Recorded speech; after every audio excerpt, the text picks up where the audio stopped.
Howdy everybody, welcome to the Indie Scientology podcast. I'm your host Andy Nolch, the Space Cowboy.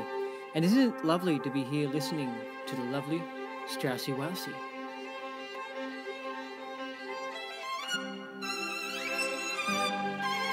This is the podcast that has everything to do with the interesting world of Scientology. Yes, that funky religion you might have heard about. If you don't know what Scientology is, then I recommend listening to the first few episodes of this podcast. I answer basic questions about this new religion. I explain what it is because it can be quite complex listening to these interviews with people who are full-on Scientologists.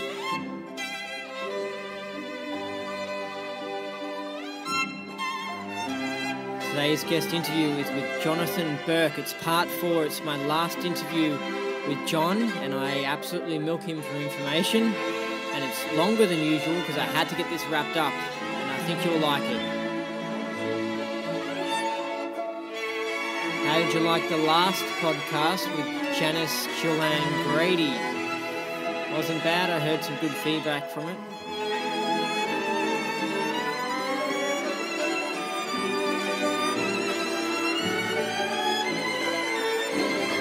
I think it's time now for us to go down that rabbit hole into the interesting world of Scientology.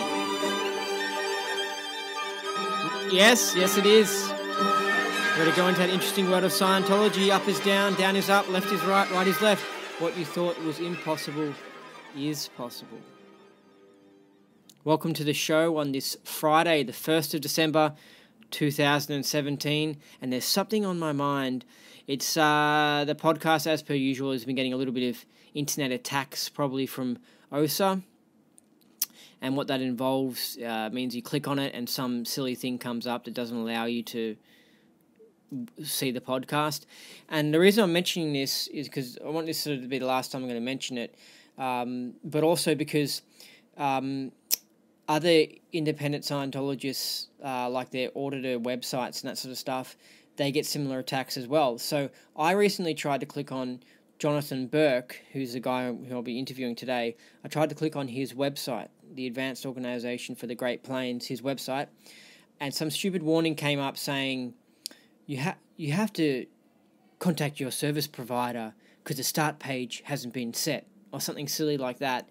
And it in Google Chrome and in Safari, it did the same thing. And I've been to his website before. It's just one of those bullshit things that come up that make you think there's a problem, but it's just to try and stop you going to the website. So basically, what you're going to do in that situation is you just have to try again in the future. Or if you're some sort of computer hacker and you actually know how to get in, then do that. But just if while you're looking into Scientology, you come across websites that seem to just not work, don't give up. I think it means that it could be that those websites are getting internet attacked. So try and get in there and try it tomorrow, or try in different accounts or something and see if you can get it working. Okay, here's an independent Scientology success story. It's about Method 1 word clearing, and it's from the Association of Professional Independent Scientologists. I have completed my M1 word clearing and had many cognitions along the way, one of which is that I have the self-determinism to know a subject and or not know it. I just have to say, when I read that, I'm not going to go into it, but I love the and or not know it. Somehow, I don't know, I just think it's like, whoa, that's just a deep concept. I have the self-determinism to know a subject and or not know it. We travelled all over the time track and remembered things that were like something out of science fiction. It was a lot of fun and very educational. Thank you, Auditor, and thank you, LAH, from MR. Okay. So that was a success story. If you're interested in trying independent Scientology, then just Google search it, and there's different groups. And I recommend getting into it, especially if you're an ex-church member. You need to do like a leaving church repair list. Like you need to do a Scientology repair list, basically, to handle your charge on the crap that went on in the church. That's, even if you don't want to do independent Scientology or become an independent Scientologist, you need to, I think, do the independent do the Leaving Church repair list, okay?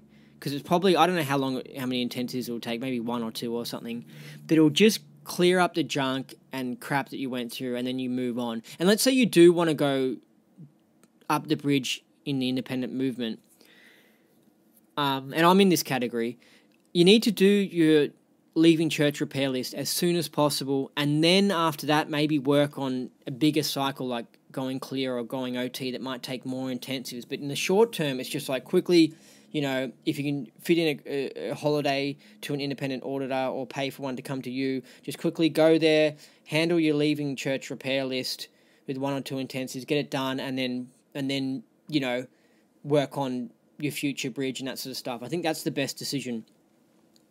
Especially if you're sitting on the fence and you don't know if you want to continue Scientology outside the church. Just do the repair list, and then you'll be able to work out, if you think it's a load of crap. Obviously, try and find a good auditor. All right, here is comment of the week, and it's from the interview, part 3, with Jonathan Burke on my YouTube channel. So it was this comment was left on the video, part 3. Now it's from Ndrid Cold. Excellent interview. Please do more like this. The part in which you talk about gravity and time has made me remember my favourite part of Mission Earth, Black Genesis. Next, said Heller, there is time, and he put that on the screen.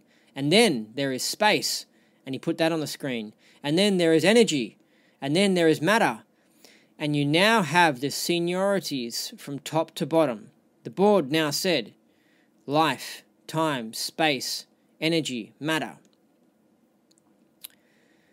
Yeah, so that was a quote from one of the books. And oh my God, I can't wait to get into reading the Mission Earth books, because they are just chock full of present time data about the truth about planet Earth and what's going on. Like, I was recently watching a documentary. You've got to watch this. Everyone who's listening to this right now has to watch this documentary, okay? I think it's for about 3 hours because it's a few parts put together, and it's called The Century of Self, and it basically explains how corporations and governments learnt how to manipulate people's minds into doing what they wanted, like support a war or to buy more shoes or something. Because before, like, 1910, corporations used to advertise a car and say, you should buy this car because of these good reasons. But after this shifty dude came along called Edward Bernays, a really deep, sick, perverted SP, a really bad thing for planet Earth, right? He came along and started messing with people's minds with advertising, and started saying, oh no, you should buy a car because it makes you feel cool and like a successful man. And he manipulated people's bad character traits, and he really corrupted and perverted Western society. And in the Mission Earth books, of course, there's a character called Madison, and he seems to be based on Edward Bernays, and he fits the characteristics and stuff. So this is why it's so great, this Mission Earth book, because it's just laying down the truth about Earth, but with these fictitious characters and stuff that have, like, similar names that you have to piece together, like Bernays and then Madison, and you're like, oh, Madison relates to Madison Avenue, and Bernays was part of that. It's probably based on, like, it's like you reading it, you put together, it's like putting together a puzzle, and it's great. If you can't read right now the 10-book Mission Earth science fiction saga, which obviously is huge, there's 10 books, listen to the audiobook which the church sells. Like, you can just go to Bridge Publications or whatever, find it, because the audiobook is a condensed version of it, and they act it out in a storyline, and it's only, I think it's only 30 hours long or something, which people might think is long, but as in, I mean, they've cut it down by like 60% or whatever. So if you want to quickly get that storyline in you, and it's just great, it's entertaining, and you have to listen to it a few times to understand it because it's so deep and complex. But I've already done that. I've already listened to the audiobook, and it's great. And now I'm ready to actually move on to the book, which will have so much more information, and I'll learn so much more and be so deep. But if you can't get into the book, remember, just find the audiobook online. It's great. The actors are so funny, the way they play the characters and stuff. Anyway, it's time now for a Scientology joke.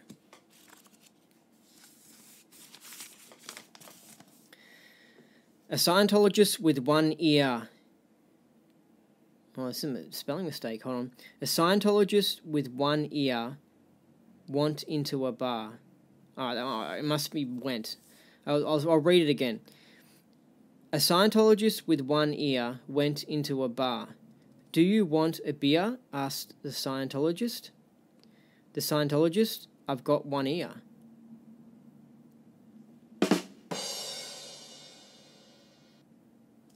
Wow, this one's trippy.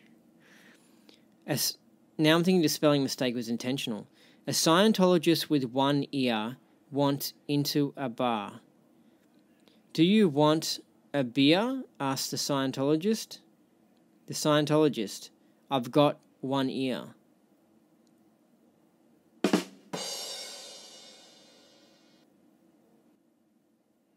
This has really confused me, the fact that there could be a spelling mistake in this.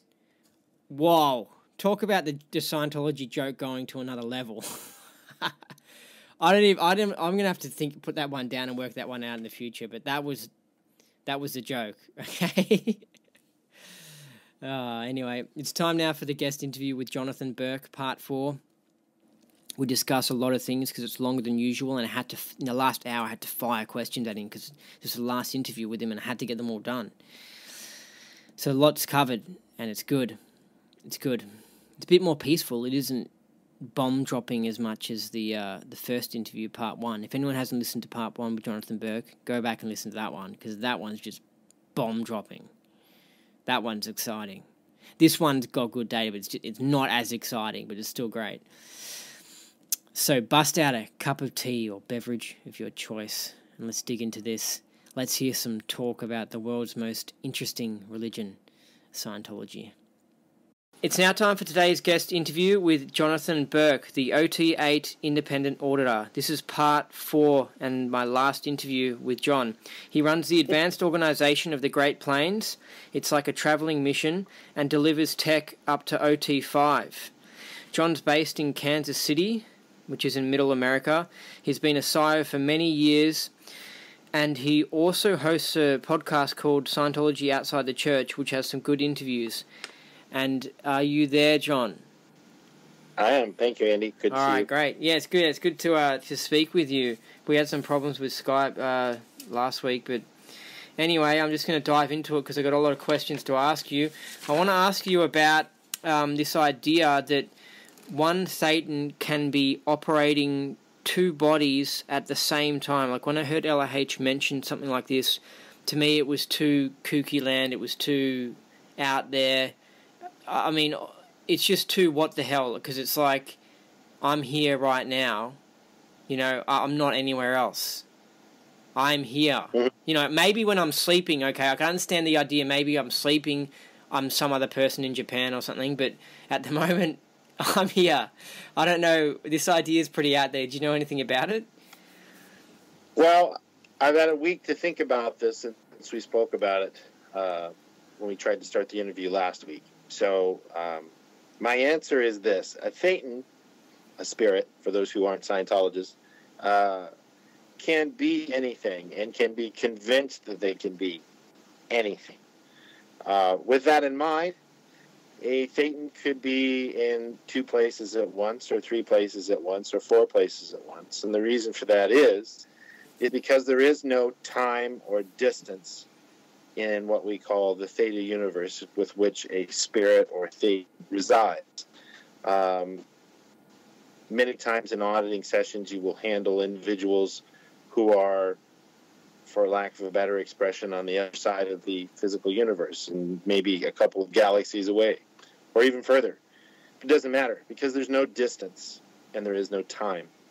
Time is a lie, and distance is part of that lie in the physical universe. So if you're viewing something from the viewpoint of a physical body viewpoint, then something like that would sound rather unreal, for lack of a better expression. So yes, it is possible just from the viewpoint that a thetan can be in more than one place at once, because more than one place does not necessarily mean that it is more than one place in the physical universe, because it isn't. That's just a consideration.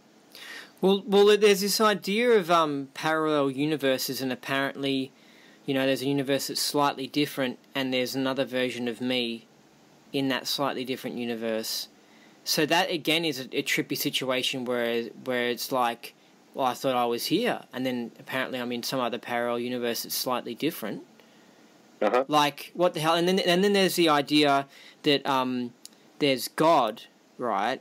And then everyone apparently is like a piece of God, right? Well, if we as Thetans actually supposed to be God, like we originally were, and then we've become degraded over millions of years, that sort of makes sense that there could be multiple versions of you, John. Well, I've run into this in auditing a lot lately, as far as the parallel universe thing, and that there might be other, for lack of a better expression, pieces of the same individual in a different universe that are operating in tandem. I tend to think that at this point, from where I stand as a solo auditor, that's the case to a greater degree rather than a less degree. I couldn't verify that. I couldn't give you a certificate or anything like that.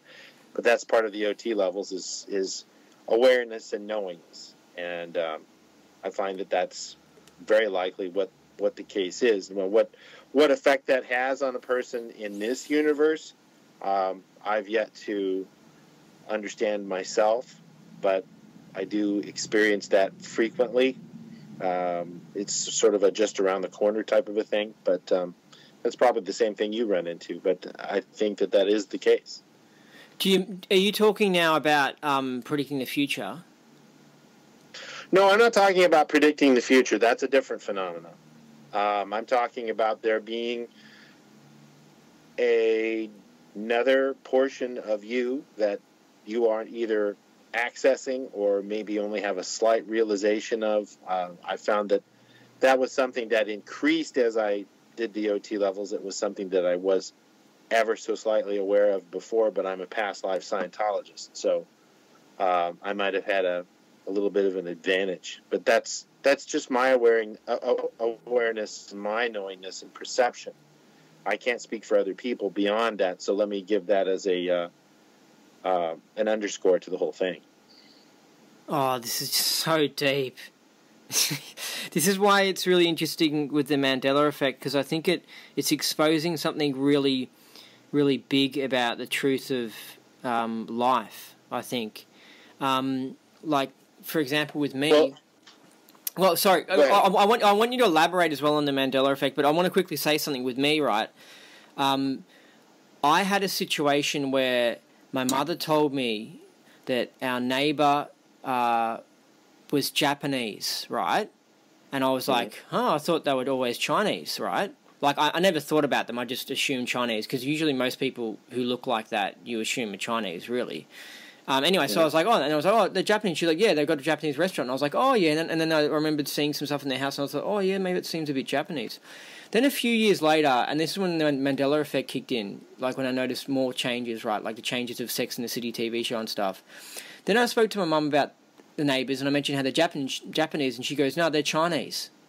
And they've got a Chinese restaurant. And I was like, what the hell? And there was another incident as well involving a street that's near where my mum lives, right? And how I remember how it used to be a pain in the ass because it had a bunch of speed bumps on it. Now it only has like 2. Yeah, you mentioned that. And she goes, they were never there, right? So this is what's so deep and so trippy about it. Okay, so I've got the same mum, yet my mum has different memories. So it's like, was I in another parallel universe communicating to a different version of my mum, or have I changed universes or something? But I can understand this sort of idea of a Thetan being in control of 2 bodies or something. I don't know. Well, I think more of it, I wouldn't look at it from the viewpoint of bodies per se. I would look at it more from the standpoint of viewpoints, because if you're using a body as a stable datum, it's a pretty shaky stable datum. Like LRH says, they're very, very fragile things, and they can only tolerate a certain temperature band, which is very narrow, a certain pressure band that's very narrow. They can only see an extremely small portion of the light spectrum. Yeah. They can only hear a small spectrum, the sonic spectrum, and so on. So I wouldn't view it necessarily from a body viewpoint. That may not necessarily be the case also. Because a viewpoint, you're looking at it from the viewpoint of a body looking at another universe, which is you're kind of adding +1 to the equation when that may not be there. But that being said, it's also possible that the things that you're running into might be a little bit of a feedback from one of your other viewpoints. Whereas in that particular universe, maybe they were Chinese, and maybe they are Japanese in this universe. So to assign a significance to it beyond what it is in this universe, I think would be a little wrong-headed. But that's just my own opinion. If anything, like LRH says, the best particle is admiration, and just admire it and look at it and laugh, because universes are fragile things, and they're all a little wacky. They all have their own idiosyncrasies, the physical universe notwithstanding, of course. Wow, it is really interesting. There definitely is more to what's going on. It's not just bad memories, because I can't remember how to spell things, and I don't really care about those sort of things, but there are other things that I can specifically go, this is strange. I want you to, I listened to your explanation of the Mandela effect, and I don't know, I didn't quite make sense of it, so I wouldn't mind, since we're on that topic, you really clearing up what you think it is. Well, what I'm saying is that if, let's say you have 4 universes, and in one universe there's 3 speed bumps, in another universe there's no speed bumps, and in another universe it's a gravel road, and in another universe there's something other than all of those things combined, because that universe is significantly different than any of the other 3. You could get a little bit of a feedback from those other universes that it is adding something to your perception of it. And so you may be getting something from that universe where you might be more in ARC that day, quote-unquote day, with that one that is in the universe with a gravel road or something like that. So it may not be anything in this universe. It may be something that's kind of looping back from one of those other areas. Or it could be something much like the pilot talks about in his materials, as far as, and also CBR, in the fact that this universe is a loop, because it failed its quote-unquote, for lack of a better term, ascension. So we had to repeat it again, which would explain a lot. And this is both mentioned by Robertson and Ken Ogre, who was the pilot. And both of those things ring true to me. It isn't something that LRH mentioned. I don't hold it against him that he did or did not mention it. It's just, if it's true for me, it's true for me. If it's not true for somebody else, hey, I can have that completely. So that's another thing that has to be taken into consideration. It's the fact that maybe you've been in this whole loop before, and that's where you get the deja vu, the whole deja vu. So you're saying, so you're saying a deja vu, the whole possible past life thing, or the idea that auditing opened up my awareness and my ability to tap into other universes or something, other parallel. Yeah, or other experiences. Maybe there's more than one loop. Maybe it's an alternate universe that's running in tandem. Maybe it's an alternate universe that was 16 centillion years ago. I mean, but Satan has an unlimited memory capacity. So, I mean, there's a lot of things that it could be. What's the significance of it? Not a whole lot. What's significant right now is, from standpoint, is that you are in present time is that you're in this body and this is your main perceptive point.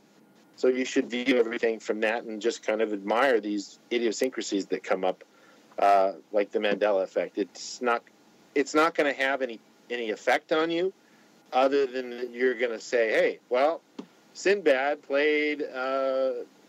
What was it he played? I think one of the Mandela effect things was. Oh, the Shazam or something like that. Yeah, right. I mean, you have to look at it from the viewpoint of the butterfly effect.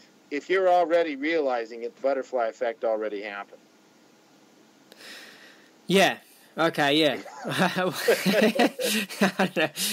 What about bodies in porn? I've heard this idea that they're on Mars is there's bodies like literally like the Matrix that are in like sleeping in homeostasis or whatever, and when we die, we wake up at those bodies, and then we get programmed to sent back here to Earth again. And what it is I think it's kind of like it's a really good way to run a prison, because then I guess when the person, if they didn't have these bodies in porn, then when the person on Earth died, it's possible they could, as a spirit, become free again. But then if they have to be commanded to come back to this other body, like you give them 2 balls and chain instead of 1. Do you know what I mean? Am I right about this, or what's going on here?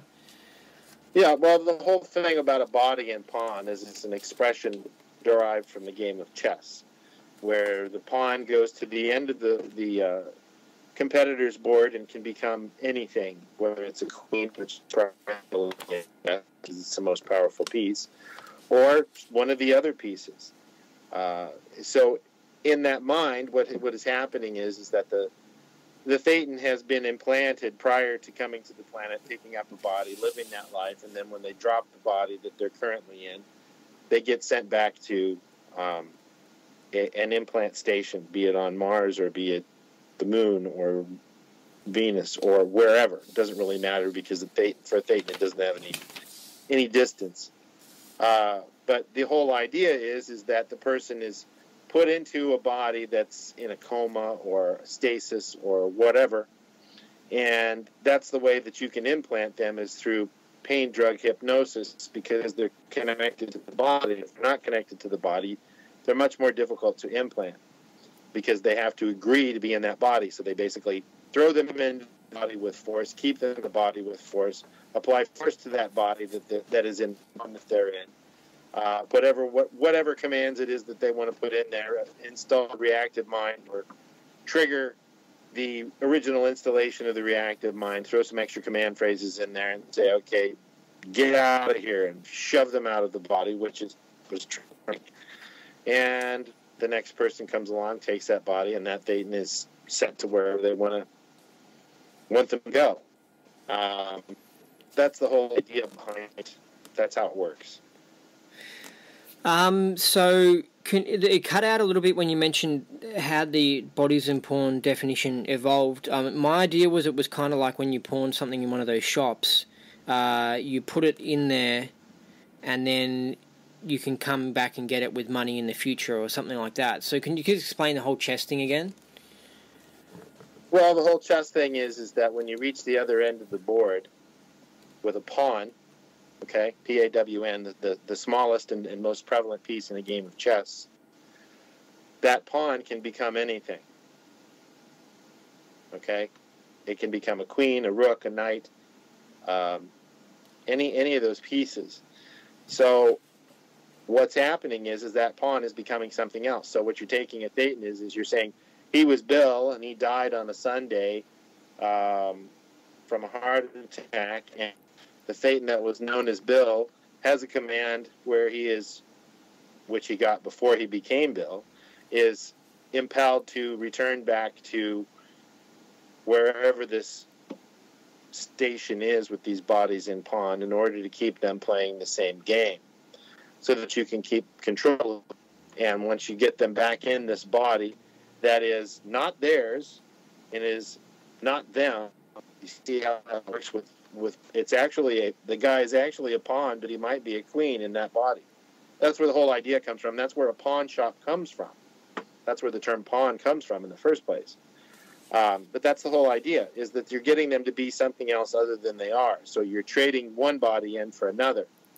So they're taking that body and they're being slammed into it. They've been given electronic stimulus, drugs, pain, whatever. They have all kinds of methods. Anything with a lie behind it, because that's how you control a Thetan, is with lies alone. Okay, so while you're doing that pain, drug, hypnosis type thing to the body, anything that's unpleasant to the body, while the body has a reactive mind, they have that reactive mind in the body. That reactive mind goes with the Thetan. And then you get into the upper level stuff that goes on beyond that, which we won't get into, but it can be a very complex thing. But the thing is that complexity is what they want. Simplicity, which is what Scientology gives, is what they don't want. Simplicity. They don't want simplicity, right? Right. They don't want simplicity. They want complexity, because for anything to persist, there's a lie behind it. Yeah. Complexity by its nature is a lie, because everything in the physical universe and the Theta universe is actually quite simple. Yeah. Yeah, confusion keeps people keeps people trapped, because then they have to work out what the hell the confusion was, and they just give up and they just continue being a slave. So this is an interesting idea. So it's like it's a whole control system. It's like you take a being that's maybe already in a body or not in a body, and you take that being, and let's say his name's Bill or whatever, and he's from somewhere totally else, and then you program him. And you taken him and his body's now in pawn, and you program him and you send him somewhere else, and then when he dies he comes back, and then so it's like they've put Bill into pawn, like in the chess thing, sort of. Is that right? Yeah. So that makes it even more confusing, which is, and strangely enough, there are a lot of parallels to that in the original Blade Runner screenplay. And Philip K. Dick's book, Do Androids Dream of Electric Sheep. And that's one of the key ideas, and why Blade Runner resonates with people as much as it does, is because it tells this particular situation. Are you talking about the movie or the book? Both. Because the movie is based off of the book, and the ideas are the same in the book. Because in the movie, I don't really remember much talk about bodies in pawn or anything. Well, the thing is that the concept is the same, because in the movie, they're given memories that aren't theirs. Wow, man! When I watched it, it must have totally gone over my head. I didn't follow along with that. Yeah, that would be why I didn't really like it, because people I was always like, why are people so into this movie? But like, anyway, so what exactly happens? Well, I mean, these androids, they're basically born as adults, and they need to have stable data. So what they did is they had, well, you find out in the second movie. I don't want to give any spoilers away for people that have. Yeah, don't give it away, because I want to see the second movie. Yeah. Which is excellent, by the way. These memories are installed into the replicants, so that they have something to base their life off of that they think is theirs. But the thing is it's a lie.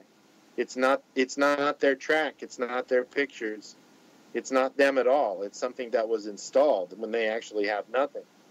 And in the book and in the movie, they go into that at length. But when they don't do that, they go crazy, because they don't have anything to compare to. It's just, boom, here they are, this Thetan put into a body, and they have no track, which really messes them up. So there are a lot of parallels there, along with bodies in pawn and things like that. But this was done for a less nefarious reason in the movie, whereas what LRH talks about in the briefing course is a means of control, and it isn't anything new. It's just the most recent iteration of technology that's been handed down, or uncovered or re-uncovered and re-uncovered and re-uncovered and altered a little bit. It's been going on for trillinia in one form or another, at least in the physical universe.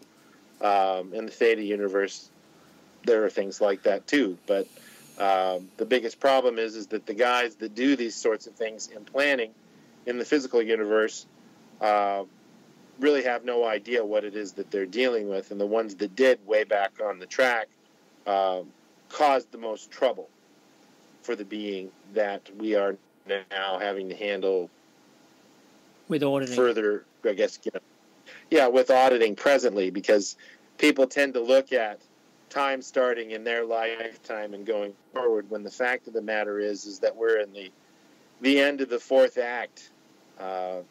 Strangely enough, this has been going on for a very, very long time, and it's nothing new, but people tend to look at the last 10,000 years and go, okay, well, this is when things started, when the actual fact of the matter is that is extremely not the case. You're looking at about 300 zeros worth of time. Yeah, we've been born into like the most incredibly complex and long science fiction saga, and we've just been popped into the middle of it, and you can't remember anything, and you're trying to work out what the hell has happened, and it's like you don't know who that character is and what's going on in the storyline, and you just totally whoa.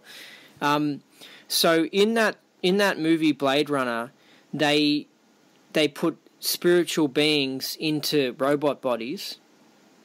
Well, they didn't necessarily put spiritual beings into robot bodies. They don't really cover that aspect of it in the book or in the movie. But the thing is that if you were a parallel would be somebody who is in a coma, and the person that's in that body got tired of it or just fed up, or maybe they got kicked out in an accident or something like that, and there's nobody home. There's just the genetic entities running the body, but there's no superior being running the whole thing, the I or the Thetan. And so somebody comes along and picks up that body that's in a coma. Well, then in this particular situation, in this story in Blade Runner, these Thetans come along and pick up these adult bodies as soon as they've aged enough and been created, but yet they have no track and they don't know how to operate off of this. So they had to develop a storyline for them that was believable and give them something to have comparable magnitudes to. That's the whole idea of the story. And when these replicants find this out, they're upset and they feel betrayed and they're angry and want to come after their creators, which is understandable because they've been lied to.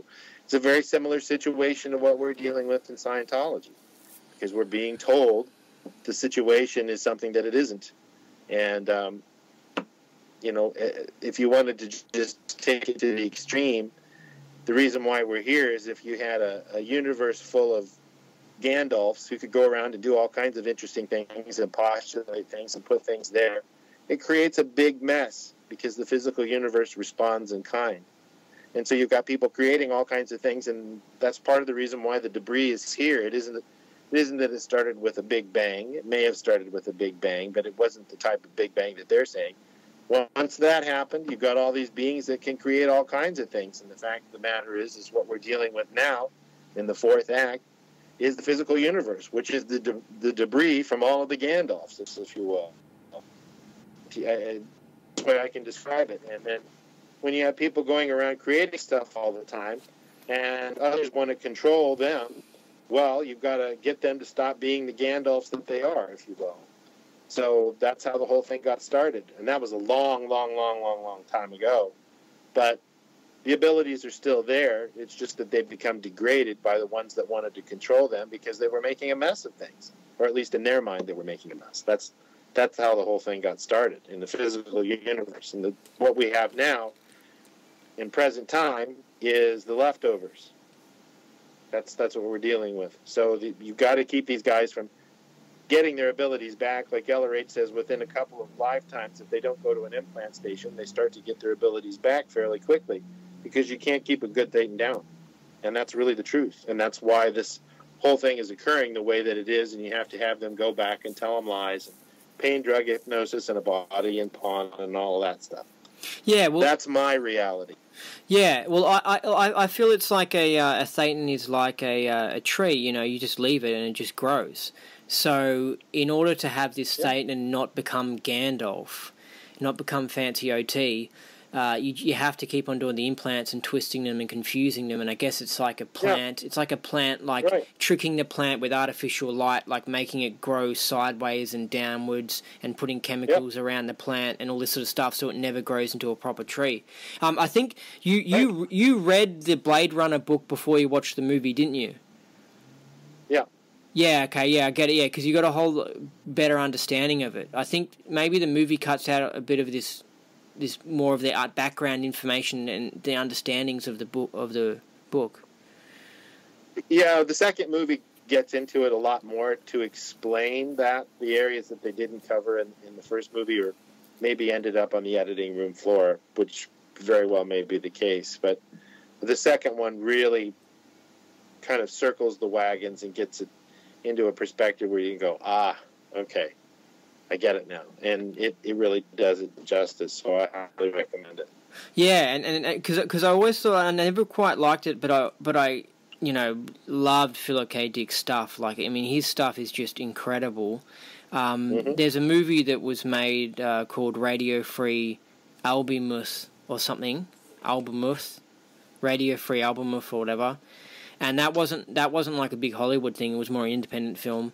But that was just like, whoa, And Total Recall was really cool because I feel it was like Philip K. Dick combined with the other people who wrote it who were geniuses as well, and they really made something really, really good. Anyway, getting off topic. But anyway, this sort of technology sounds out there and crazy and all this sort of stuff. But if you know about pain drug hypnosis, if you know about, how the government, would inject someone, then hypnotize them, or secret parts of the government or CIA or whatever, and then you can wipe their memories and you can program them to go and assassinate someone or whatever.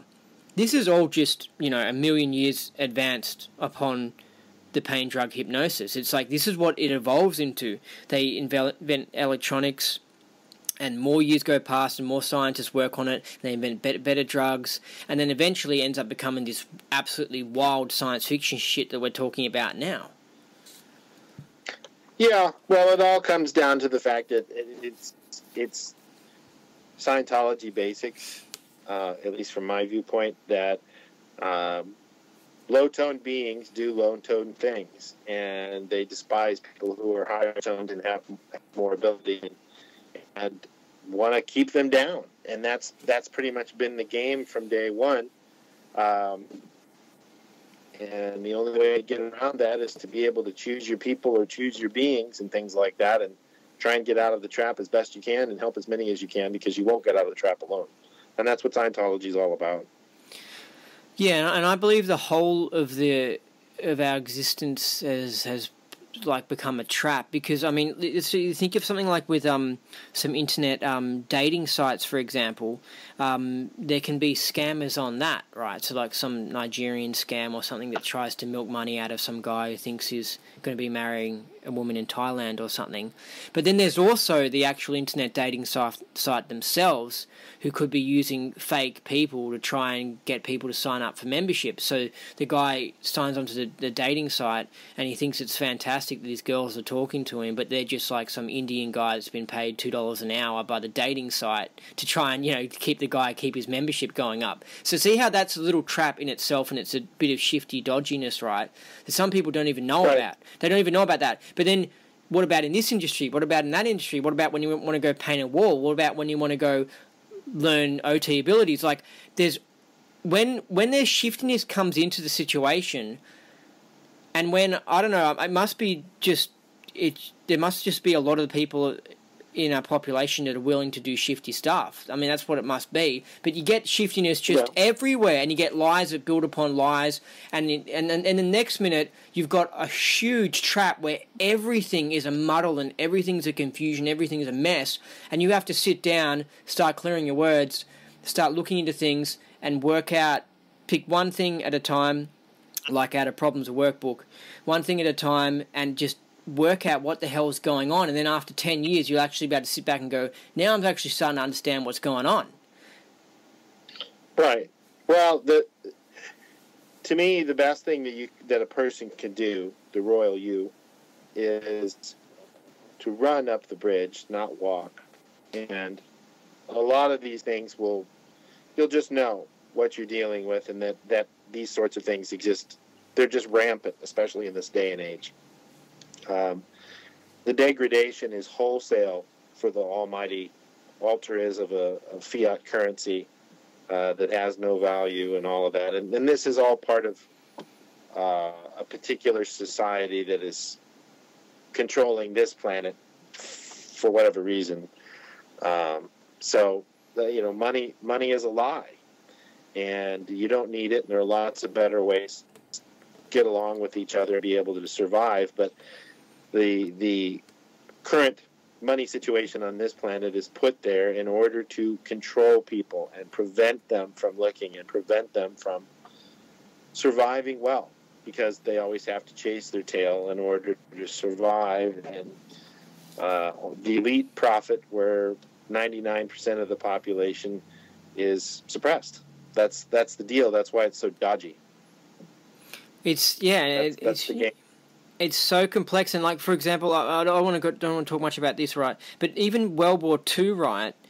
I'm not saying Hitler was a good guy, but I mean, England started it. Like, Hitler was taking back parts of Poland that had Germans in there, and England said in 1939, they said, "We declare war on Germany."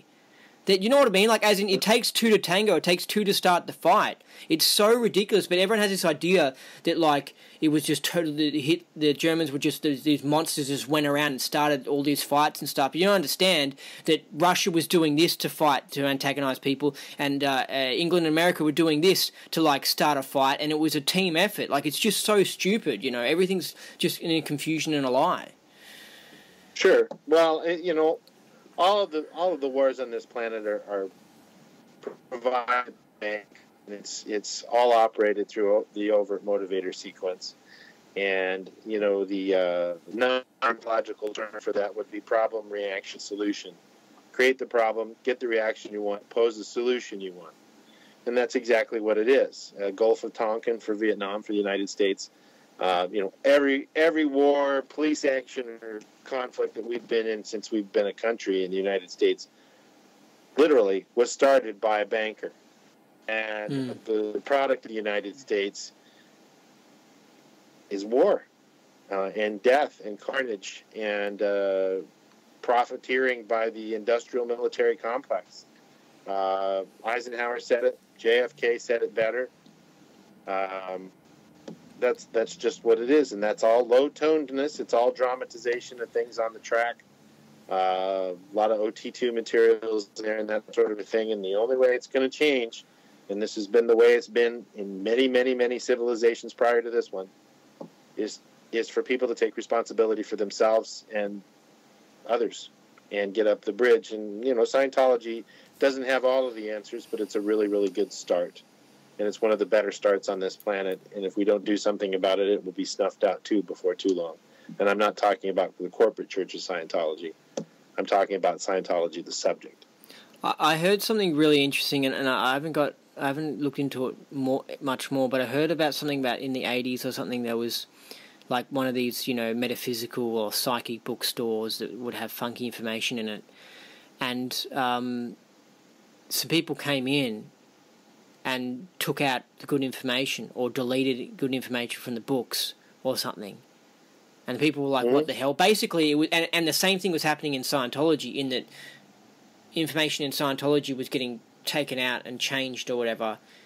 I don't know, man. I don't know much more about that. Yeah. But what I'm saying is what happened. What I'm saying is a common thing on the track. Yeah, well, it seems like we look at what happened with the Scientology and its tech, that some things, people came in and took out information secretly. Well, it seems like the same thing has happened with all these other practices. Sure. Yeah. Sure. The Catholic Church has sanitized things. The Roman Empire sanitized things before the Catholic Church existed. It goes on and on and on and on and on and on. History is written by the winner, not the loser of the war, and that's just the way that it is. Yeah, but it seems like this happened in the 80s or something. I don't know if it was the 80s, early 90s or something. But it's interesting because he's still there, John? Yeah, I'm still here. Yeah.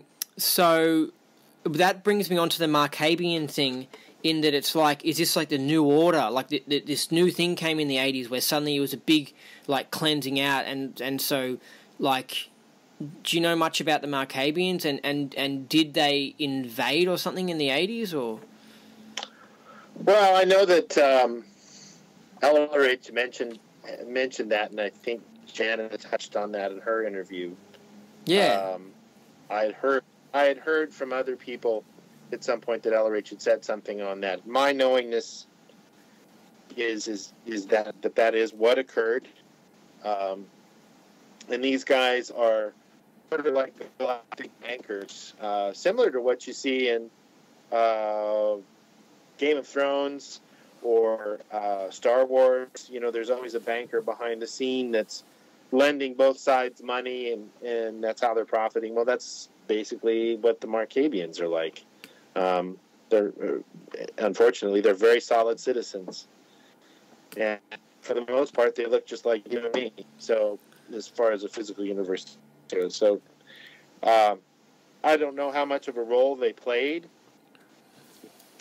in that, but I do know that here in Kansas City, back when the whole mission holders conference thing went on and everything, that there was a huge hullabaloo about the Markabians had taken over the church. I don't know where that came from, but I heard it an awful lot when I was on staff from people who had left the church or mission at that time in Kansas City, because things had changed so much. Now, whether they really knew what they were talking about or not, I don't know. But it's a prison planet, and the inmates are running out. And if any inkling of anything comes back to the people that put it here or had something to do with it, they're not going to let the inmates leave the asylum. And the Markabians played a role in that at one point in time back on the track. They weren't the main player, but they were one of the players. Hey, so at this time of the Mission Holders Conference, what post were you at? And so were you involved with the mission?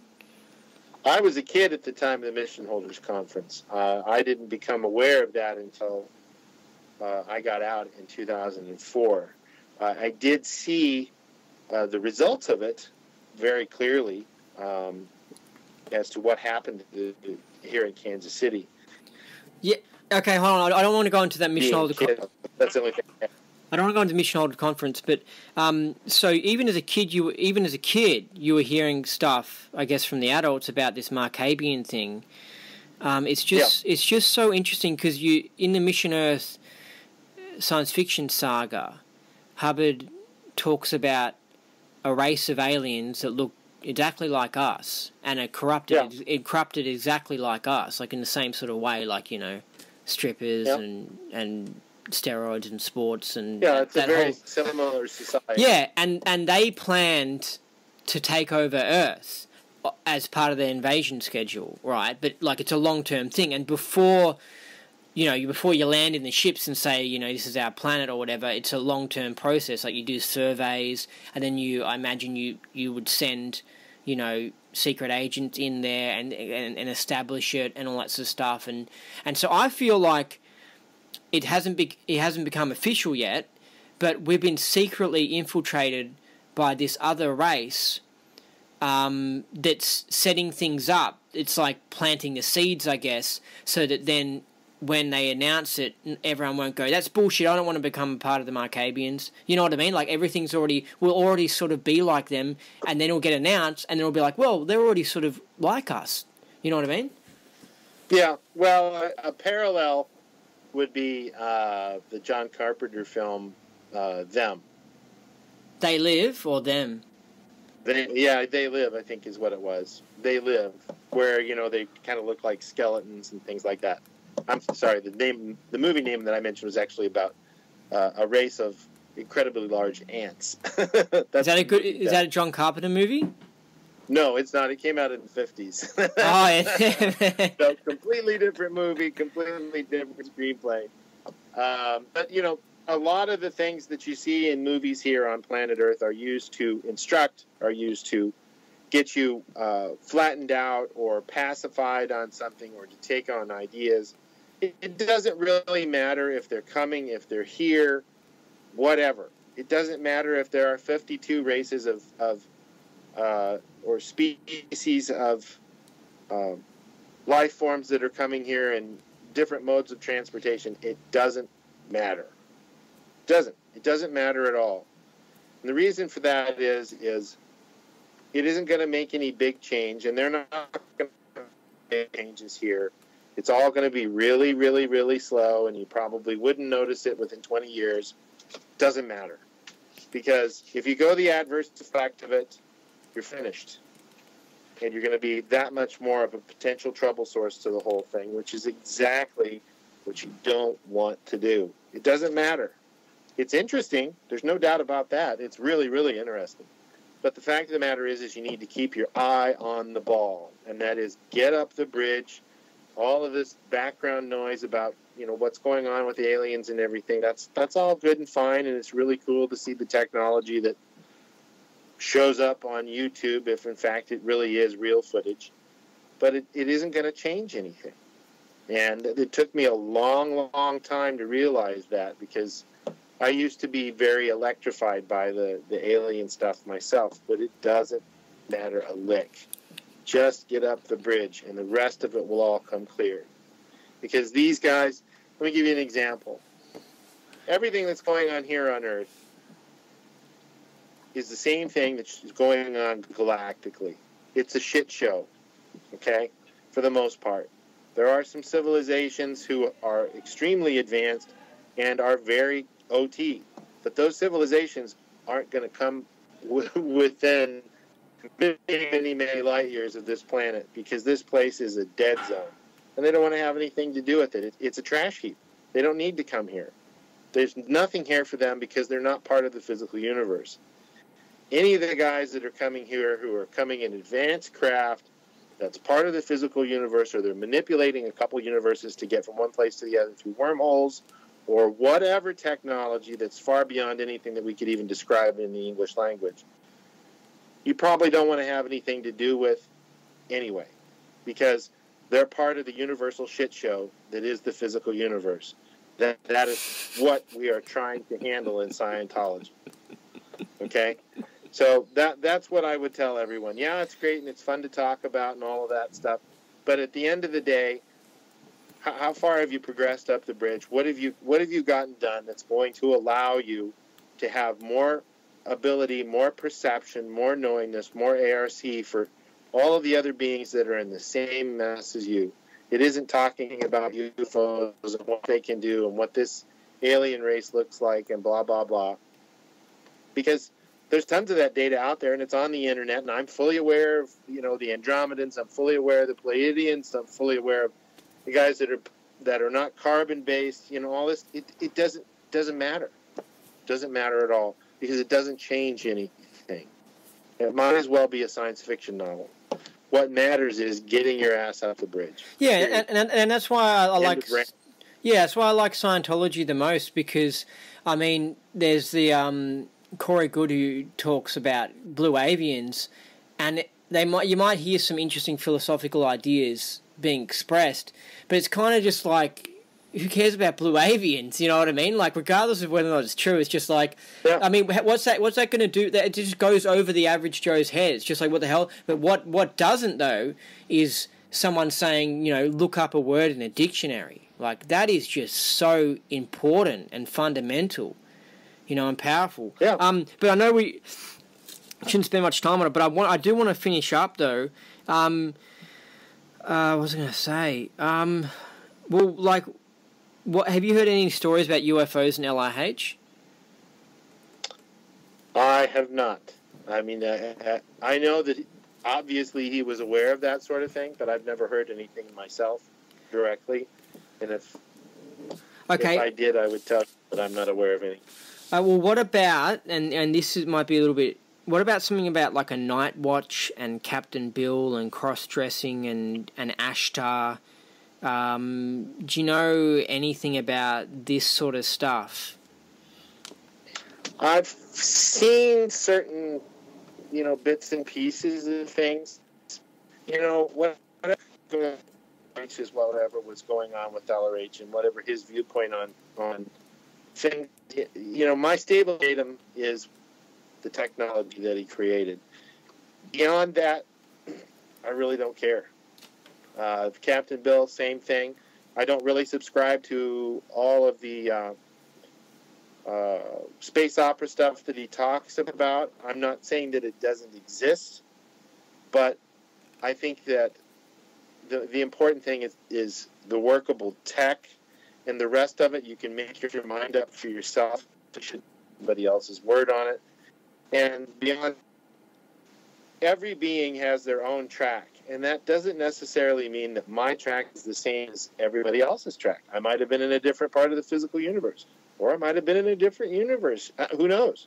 So I don't necessarily subscribe to a lot of that stuff. You know, when I did Excalibur, reality wasn't necessarily my reality, but the tech worked like gangbusters. It's fine. When you say it worked, you mean you got wins from the tech? Is that what you mean? Yeah, I got lots. I mean, you know, I got tons of wins from the tech on Excalibur, but I don't necessarily subscribe to all of the incidents that he mentions on the track that were there. They just, you know, they weren't real to me. Some of them were real to some of the parts of that case. Not a lot, but some of them were. And that's all that matters, is be aware of the fact that this might have been a principal incident on the track for some or part of your composite case. Doesn't necessarily mean that it holds true for you. If it reads on the meter, run it. That's all there is to it. And that's my litmus test. If there's charge there and it's a reading item, it's a reading situation, whatever you're dealing with, okay, it's real to somebody. It might not be real to me, but it's a composite case, so I just have to look at it and not evaluate it for anything other than what it is. Okay, well, yeah, that's kind of, it's kind of like that with all of Scientology. It's just like you just do whatever works, and it doesn't necessarily matter if that memory was actually real or not. What about, I mean, you mentioned the pilot earlier. So does the pilot have this idea as well that like we've experienced all this before and we're doing it all again for a second time? Well, that in some of the materials that I saw, I haven't gone in session on any of his materials. I've looked at a good chunk of them, and you know, it didn't re-stimulate me or anything like that. It was sort of like reading History of Man. Somebody says, well, that would be squirrel to read the pilot stuff because he's not LRH. Well, okay, I have a disagreement with that, because the fact of the matter is that LRH pooled all of this stuff together from lots of different places and came up with new ideas. And if somebody else does that and it's workable and it rings true to you, well, there's nobody that can stop you on that. And I look at some of the people that do that with Scientology as gatekeepers.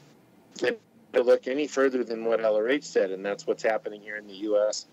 with a lot of the CBR stuff. Is, don't look. He was a squirrel. He wore a feather and a hat and a cape. All this stuff. That doesn't mean anything. What matters is that it works, and so a lot of the CBR stuff works. The pilot stuff rings true to me. I haven't run it or anything like that, but it rang true. So, and there's a reason that he ended up at the bottom of the pool with a couple of concrete blocks tied to his feet. I don't believe that the guy killed himself at all. What age was he when this happened? I'd have to say he's probably in his 60s. He was in the mid 2000s that he died. He was living in the Clearwater area. Who was a class? Oh, the pilot was in the Clearwater area. Yeah, he lived in the Clearwater, vicinity of Clearwater or Clearwater itself. So didn't he used to sort of be in the Europe area? I don't know. I don't recall much about his past. I do know that he was respected by many in the field, and he ran into a lot of the same things that CBR ran into, which is you get this don't look, it's squirrel sort of thing. And, when that sort of thing starts happening, that's when you have to go, what? Because there's usually somebody decrying it for a reason, and it isn't a good one. That's my viewpoint on it. Did he leave a suicide note? Not to my knowledge. It was a very curious situation where the local police department deemed it a suicide. and they never did look into it. That makes it even more fishy. And he was a very nice person, from what I understand. I know people that knew him, and he was a very kind guy, and he was looking into things that were revelatory to those who did not want them revealed. I believe that's my opinion, and that's my knowingness. Much like CPR. Okay, yeah. I know. I'm suspicious about CBR as well. So, what's the word? What exactly was the pilot doing at the time? Because I'm trying to work out, was it possibly OSA, or was he exposing CIA? Was he doing other stuff, or was he just purely Scientology that he was a whistleblower for? I think he was just doing, researching areas, which is what he was known for. He was researching areas that were real to him, and at the time, the internet was about 10 years old, and they couldn't clamp down on him that way, and he was getting people to look in areas that they didn't want them. Yeah, but Scientology-related areas are you talking about? Scientology stuff are you talking about? Yeah, I'm talking about technical areas, things on the past track. He was developing processes that made people a lot more able. He was put out there, which really pisses off the establishment. He was putting the data out there for free, FREE. He wasn't charging anybody for it, and that's the most dangerous individual. LRH was one of those guys too, up to a point that the church got taken over. I can't say for CBR. I don't know much about that particular lineage on the whole thing, but I'm sure it was fairly cost effective. But that's the thing. When you get people giving out diamonds for free as far as spiritual enhancement and empowerment, then they become a big threat, and they need to be taken care of in the bad guy's eyes. Okay. Well, was he really starting to get indie missions set up, or really pushing the indie movement? All he was doing was publishing his findings on the internet, and he was publishing his processes on the internet. That was enough. And wow, even at that point in time, the powers that be know what website is getting how many views and how it's getting spread around and all of that stuff. I mean, that's the only reason the internet exists. It isn't because it's an empowering thing, because the powers that be aren't going to allow that sort of thing to go on. I used to wonder why the internet was allowed to develop and expand and become what it is today. But what it is today is not what it was 20 years ago. So my research and well, my idea is that they had to let it get popular and get in use and everything, so that then they could control it and have everyone. You know what I mean? Like, yeah, that's what it's become. Yeah, control mechanism. If you want to, you can go to anybody that has a website can look at exactly the mannerisms and what the person is looking at on that website at any given moment in real time. Now, 20 years ago, you couldn't do that. But you had the hard data, but you didn't have that capability. But now, you can look at whatever somebody's looking at on the website. You can see what they're scrolling to. You can see where they stop, what they're reading. There's heat maps as to where their mouse is. So it's a telescreen. It's a telescreen. Yeah. I mean, it's a window into what the person's thinking, what the person's reading, and that's what it's become. It's a Big Brother tool, unfortunately, and it's a mass merchandising tool as well. It isn't for research and all of that. All of the positive things for the most part have been removed, unfortunately. So with the what positive things have been removed? Just quickly tell me that. Well, like I mentioned several times in our conversations, the hardest thing to spot is a missing list. If people use things for Google, and they're looking for something on Google is going to show them what Google wants them to see. Okay? It didn't used to be that way. It was a lot different 15, 20 years ago. What was it like? Well, I mean, you could go and look for something, and there it was. But now Google gives you what Google thinks you want, or what Google wants to give you. And if you don't play by Google's rules, you aren't on Google, period. Google will ban you, and for all intents and purposes, you don't exist to the nearly 8 billion people on the planet, because if you can't find it on Google, you don't exist. So they're fundamentally altering the reality of the people that they are having as users. We are the commodity. That's what it's become. And that's how they control people. That's how they control Scientology. And one of the things I wanted to touch on is the issue of net neutrality. If the FCC gets their way, Scientology in the field as we know it is going to find it extremely hard to continue. And that's why it's extremely important for everybody. Because what's going to happen is you're going to have a couple of players who are going to speed up and slow things down, dependent upon who's paying them in order to have that information. So if you imagine Google was bad enough, this takes it times 100. No way. They're only going to... Whoa. Yeah. Because they're pretty bad. They're pretty bad now. Like even the podcast's website.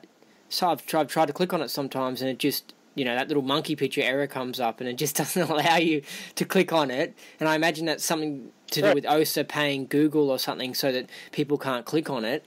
So what are you saying that this net neutrality? What's this net neutrality thing now? What's this? Well, here in the United States, a former lawyer for Verizon, which is one of the big three cell phone companies here in the United States, is now the head of the Federal Communications Commission in the United States. And here this week, they're going to try and pass, they're basically going to do away with net neutrality, which gives a level playing field for all of the people on the internet, whether it's Netflix or it's Google or it's Wikipedia or it's Facebook or whatever. But what they're trying to do is they're trying to make it where if you are trying to watch Netflix and Netflix isn't paying one of the companies that is providing that bandwidth, Netflix has to give them money or they slow down their internet speed. Now, take that and do the math, and if you're talking about things like, Scientology, Project Camelot, Project Avalon, Jeff Rince's website, these sorts of things that are a little less unpopular and tend to make waves, they're going to slow that stuff down real quick. And they already know, and they have it classified, whether it's a torrent of LRH's lectures or whether it's my website or if it's something that you've got on YouTube or whatever. They know all of this information, and they'll slow it down. And what happens is they'll eventually choke off all of the dandelions in the field until they've replaced it with a type of grass seed that makes only the type of grass they want grow. So hold on. The end of the internet as we know it. So you're saying this is like the corporate takeover of the internet because only rich corporations can afford to pay this bribe or whatever to actually come up in Google search engines? But what about the other search engines? Well, the thing is Google's portion of the search industry on the internet is basically about 96-97%. Bing doesn't come close. Yahoo doesn't come close because Yahoo uses Bing.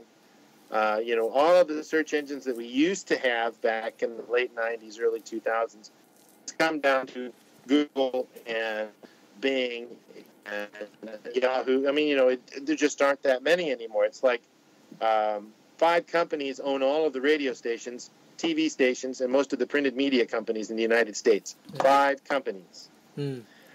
So the same thing is going to happen to the internet if this passes here in the U.S. And that is really going to put a crimp in our style as Scientologists because our data is going to be slowed down. So I've been saying for months that if you want the Scientology materials, download them now and save it in 6 places. That's not on the internet. Some place that you have it. When's this all happening? this week. Like, as in they're going to pass this law? Is it for America or all over the world, or what? Well, it's for America, and I think America will be the litmus test as to whether if they can get it through here, then they'll push it through in the EU and then Australia and all that slowly but surely. But this is sort of a dry run. If they can get it past us, they're home free. That's at least what they think. Okay, so already. I imagine they're probably doing this with the sites where you can download LIH tech from, where you click on it and it just doesn't work. I assume that's happening to other people because it's happening to my stuff. Yeah. So it's basically another form of attack as well, in that you just won't be able to find it. Yeah, you won't be able to find it, or it's going to take insanely long amount of time to get something.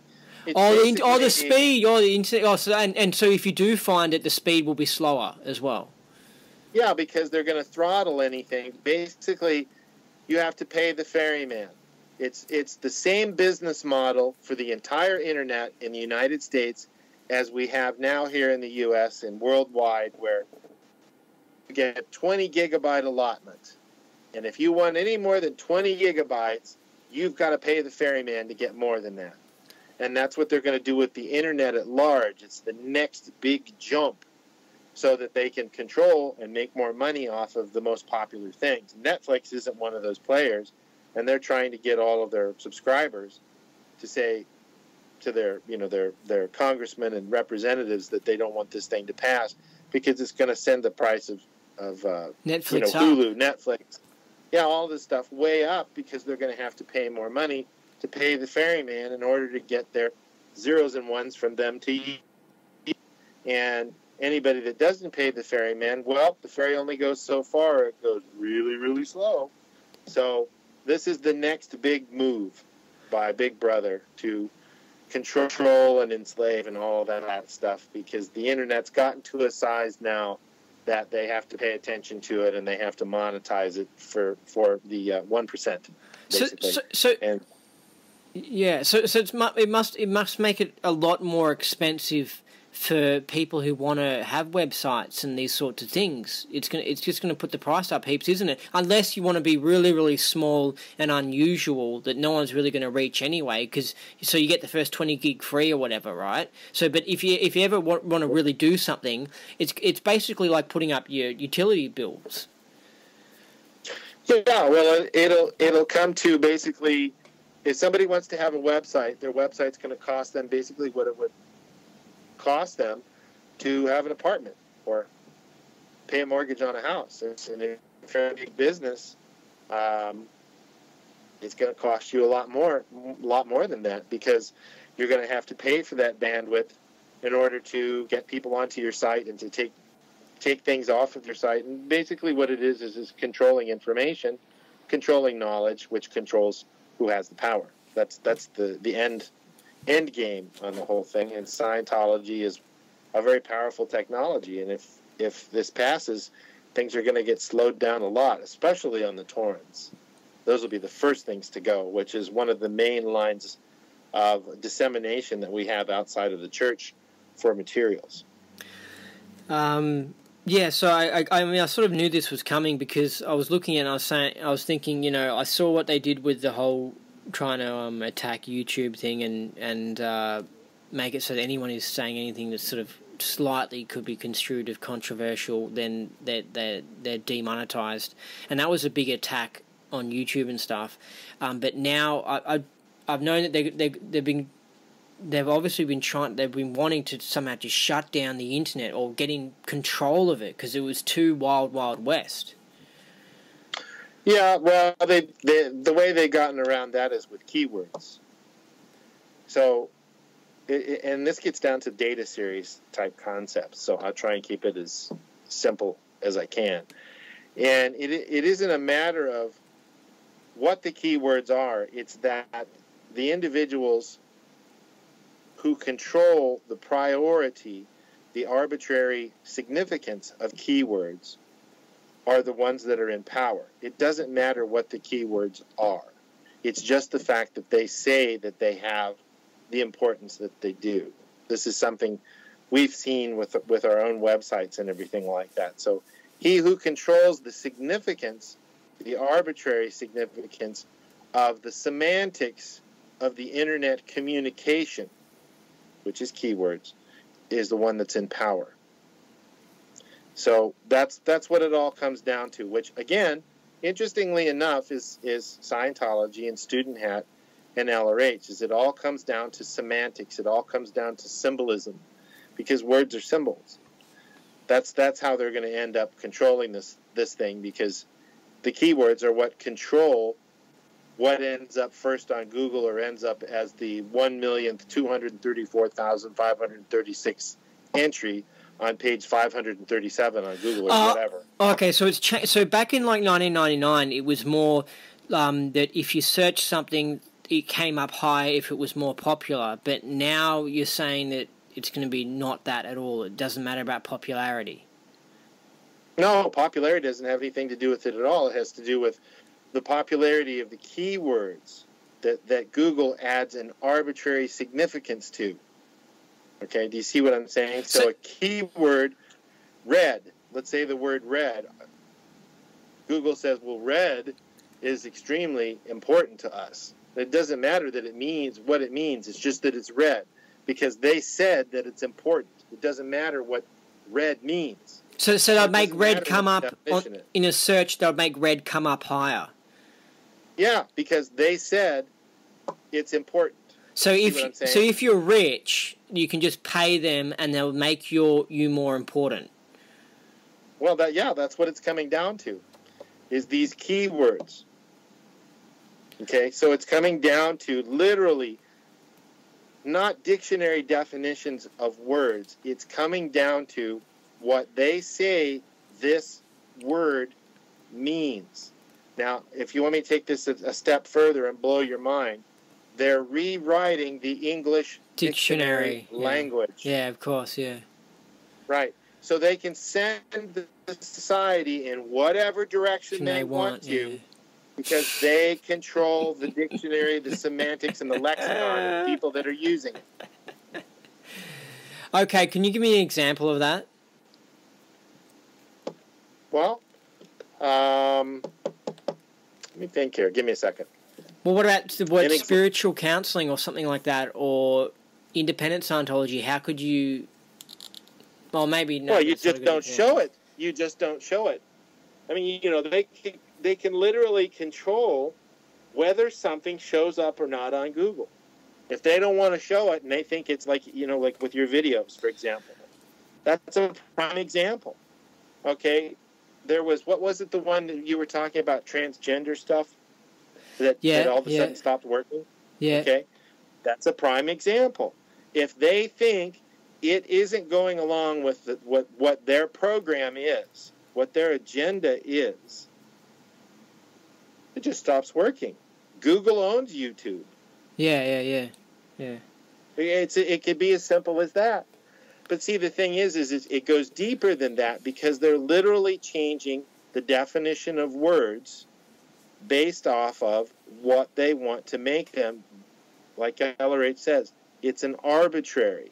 Okay, I mean, in the English language, you look at a definition of a word, and you'll see that you get to the derivation, and it had absolutely nothing to do with the common day used definition in present time. It was something completely different, and maybe more often than not, it was Latin. So this is what we're seeing, but instead of it taking thousands of years, it's literally overnight, based off of the agenda of Google, because Google is the world's dictionary now. Yeah. Any other dictionary is subservient to a search engine. I mean, this is what's happened. So the importance, relatively speaking, of the independent or free zone Scientology movement, I mean, they can wipe it off the map by slowing things down, by not showing it in the search engine, or simply by saying, okay, well, the website doesn't have any keywords on it. It doesn't have any keywords. There's none of these words are in the text, because that's what Google looks for. Is they look for words in the text, the copy that you have on the website. So if you're talking about transgenderism on Google, 5, 6, 7 times you need to have that on your front page for Google to say, oh, they're talking about transgender. All right, so we're going to put them under that phylum of transgender. But the thing is they can also play that with other keywords, so then it won't show up. And then Google is a moving target as far as what their actual algorithm is. They change their algorithm all the time so nobody figures it out. That's how they stay on top, because they keep altering it and changing the rules as time goes on so that they can stay on top. And that's what Google will do from here on out. They've figured that game out. The rest of it is who controls Google and what their agenda is. And their agenda isn't yours and my agenda. It's something completely different. I know this is all true. I know it because when I uploaded like a silly transgender vid, it lasted for like, I don't know, at least 6 hours or something. And then it's not like I got a warning like, and it said, you know, this is inappropriate, we're taking this down. I think it sort of said that. But also my whole Facebook just played up and it had like a virus. I think I had to like, it just, something weird went on. Like I triggered some automatic program in the internet to attack what I'd done on Facebook. Like it attacked it and like it automatically was logging me out of Facebook, and it was just weird, you know. And I don't know, it's kind of strange because I thought, you know, you'd think that they would just send you a message and say this is inappropriate, your video has been banned, but it was more than that. It was like, whoa, it was like, what the hell is going on here? Like, I actually thought in my head, I thought, have I pissed off some lefty that's like an internet nerd that saw it and then thought, I'm going to go and attack Andy and get him? But I don't think that was the case. Like, I know I pissed off some lefties, but I think it was more something that's like automatic, that's written into the program of Facebook or the internet or something, that when something like this is done, or when someone flags something like this, then these things will happen, and it'll trigger in and it'll attack it and it'll bring it down. Yeah, well, I mean, it goes without saying that if Facebook can start creating AI programs to where the AI programs start communicating with each other in their own made-up language, to the point that Facebook has to shut the thing down and pull the cord on the whole thing. It's getting out. Obviously, it's within reason to say, if they want to do that with the American public or the world public at large and feed them what it is they want to feed them and not feed them any information that enlightens them, vis-a-vis a search engine that everybody uses. I mean, you can look at a search engine as literally as an informational dictionary. It's not just for words. It's for concepts. It's for everything. And if there's a PDF on the internet, let's say it's the technical volumes of Scientology, there's AI out there that could take that information and they could change the PDF and then repost it and put it in the same place, and you'd never be the wiser. Yeah. It could be that bad. It could be that simple. And it may have already occurred because we've, you know, like we mentioned in some of the other shows, these things have already been noted that changes are occurring. So like LRH says, the hardest thing to spot is a missingness. And that's the deal, is it's already come that far. So what you're experiencing is the missingness. You're not crazy. Yeah, exactly. Yeah. I mean, yeah. You just, you know it. Like when you go to click on the podcast app or the website or whatever, and it occasionally just stuffs up. You know it's not some bullshit legitimate error. Like it's just there's more going on. So what if someone wants to download all of Scientology's materials, all of them? What's the best way to do that? The easiest and best way? Well, I can't sanction any particular place just for the fact that I don't know if things have been altered yet or not, because I don't know what I don't know. But Matrix Files, you enter in Google Matrix Files Scientology, and that'll take you to a website that's a friend of mine, and he has a vast majority of all of the Scientology information that's available out in PDF and audio format. Scientolopedia also has torrents that they have a lot of the materials on that you can get. and not in forms of torrents. Also, they also have the books and things like that.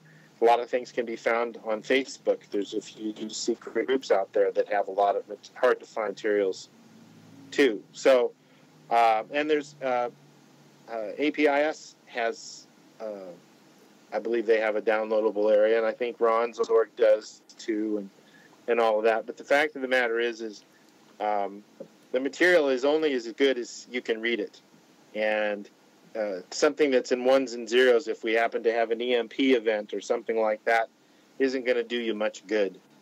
So I highly recommend that you get a hard copy of everything, especially the technical volumes, especially the OT levels. Don't read them until you're ready to do them, obviously. The L's, that sort of a thing.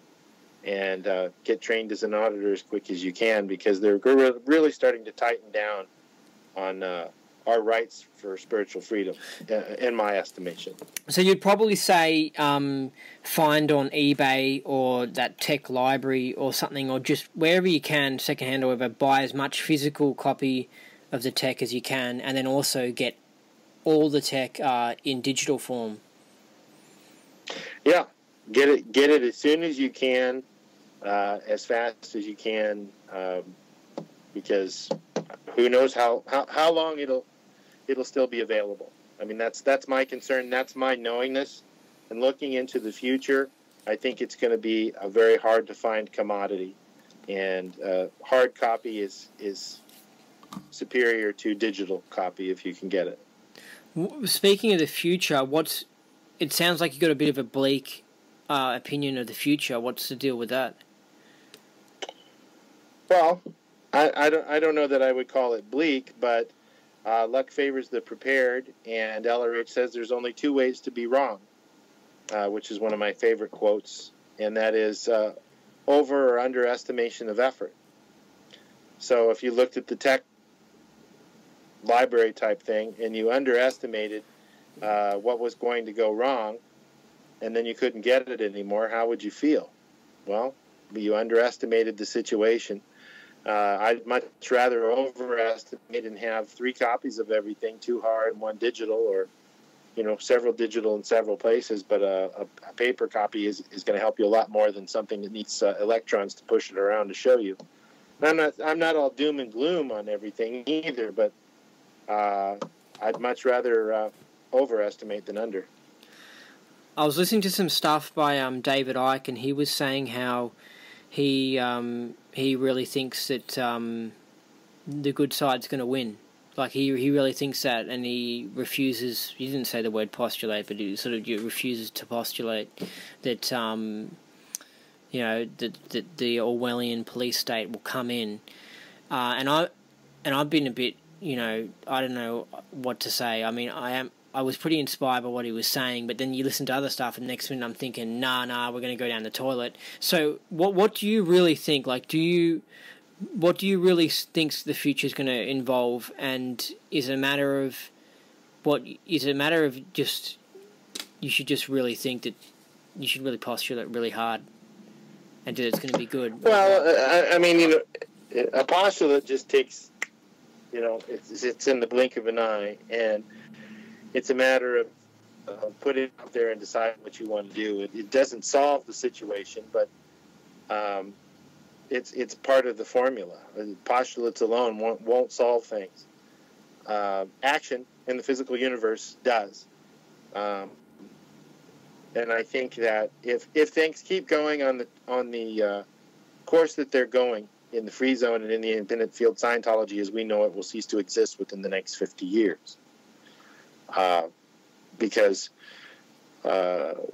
nobody can get along with anybody else. And I mentioned that in one of the other podcasts. And it's not getting any better. It's getting worse.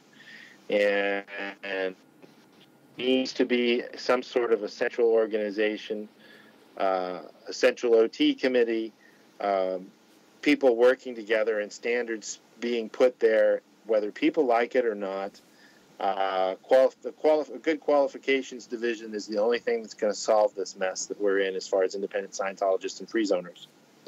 The same thing goes for planet Earth. if we don't get some sort of a good qualifications division going to handle these situations, and this is whether you're talking about the movie industry or the politics side of things, we're done for. We're done for, because the pedophiles will take over. I mean, they all pretty much have anyway. The sexual deviance in the movie industry, all of that stuff. I mean, this is just scratching the surface. This is just the social tone that we're seeing in the media with the Hollywood movie industry, for example, and the cosmic ping pong pizza thing that surfaced over the summer out of DC. This is a reality. One of the best books out there on what's really going on with the elites is a book called Transformation of America, TRANCEFORMATION of America. And it's written by a girl who was part of this pedophilia. She was brought up in it as a little girl. And it's a hard read. But these are the individuals that are running the planet.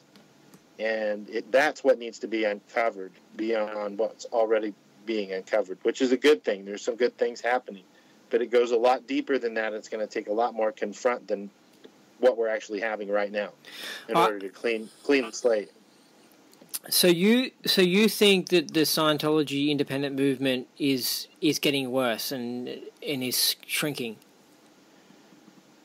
Yeah, I think it's shrinking, and part of the reason it's shrinking is that if you look at on Facebook, just for example, if you want to look at a metric, well over 85% of the people that are on Scientolopedia's Facebook page or my Facebook page for the advanced. Oh, you mean the groups or groups of the Facebook pages?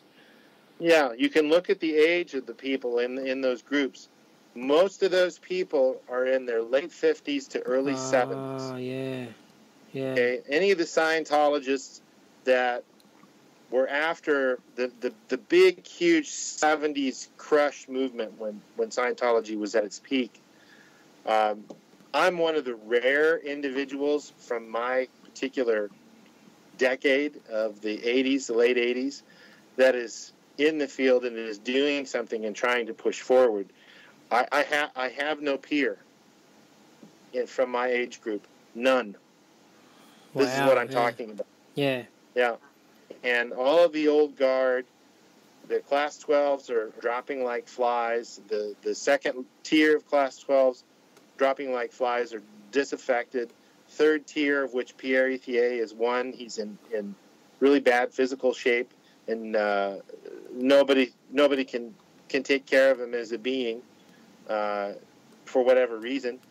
So hold on a second. What do you mean? What do you mean? Different tiers of Class 12?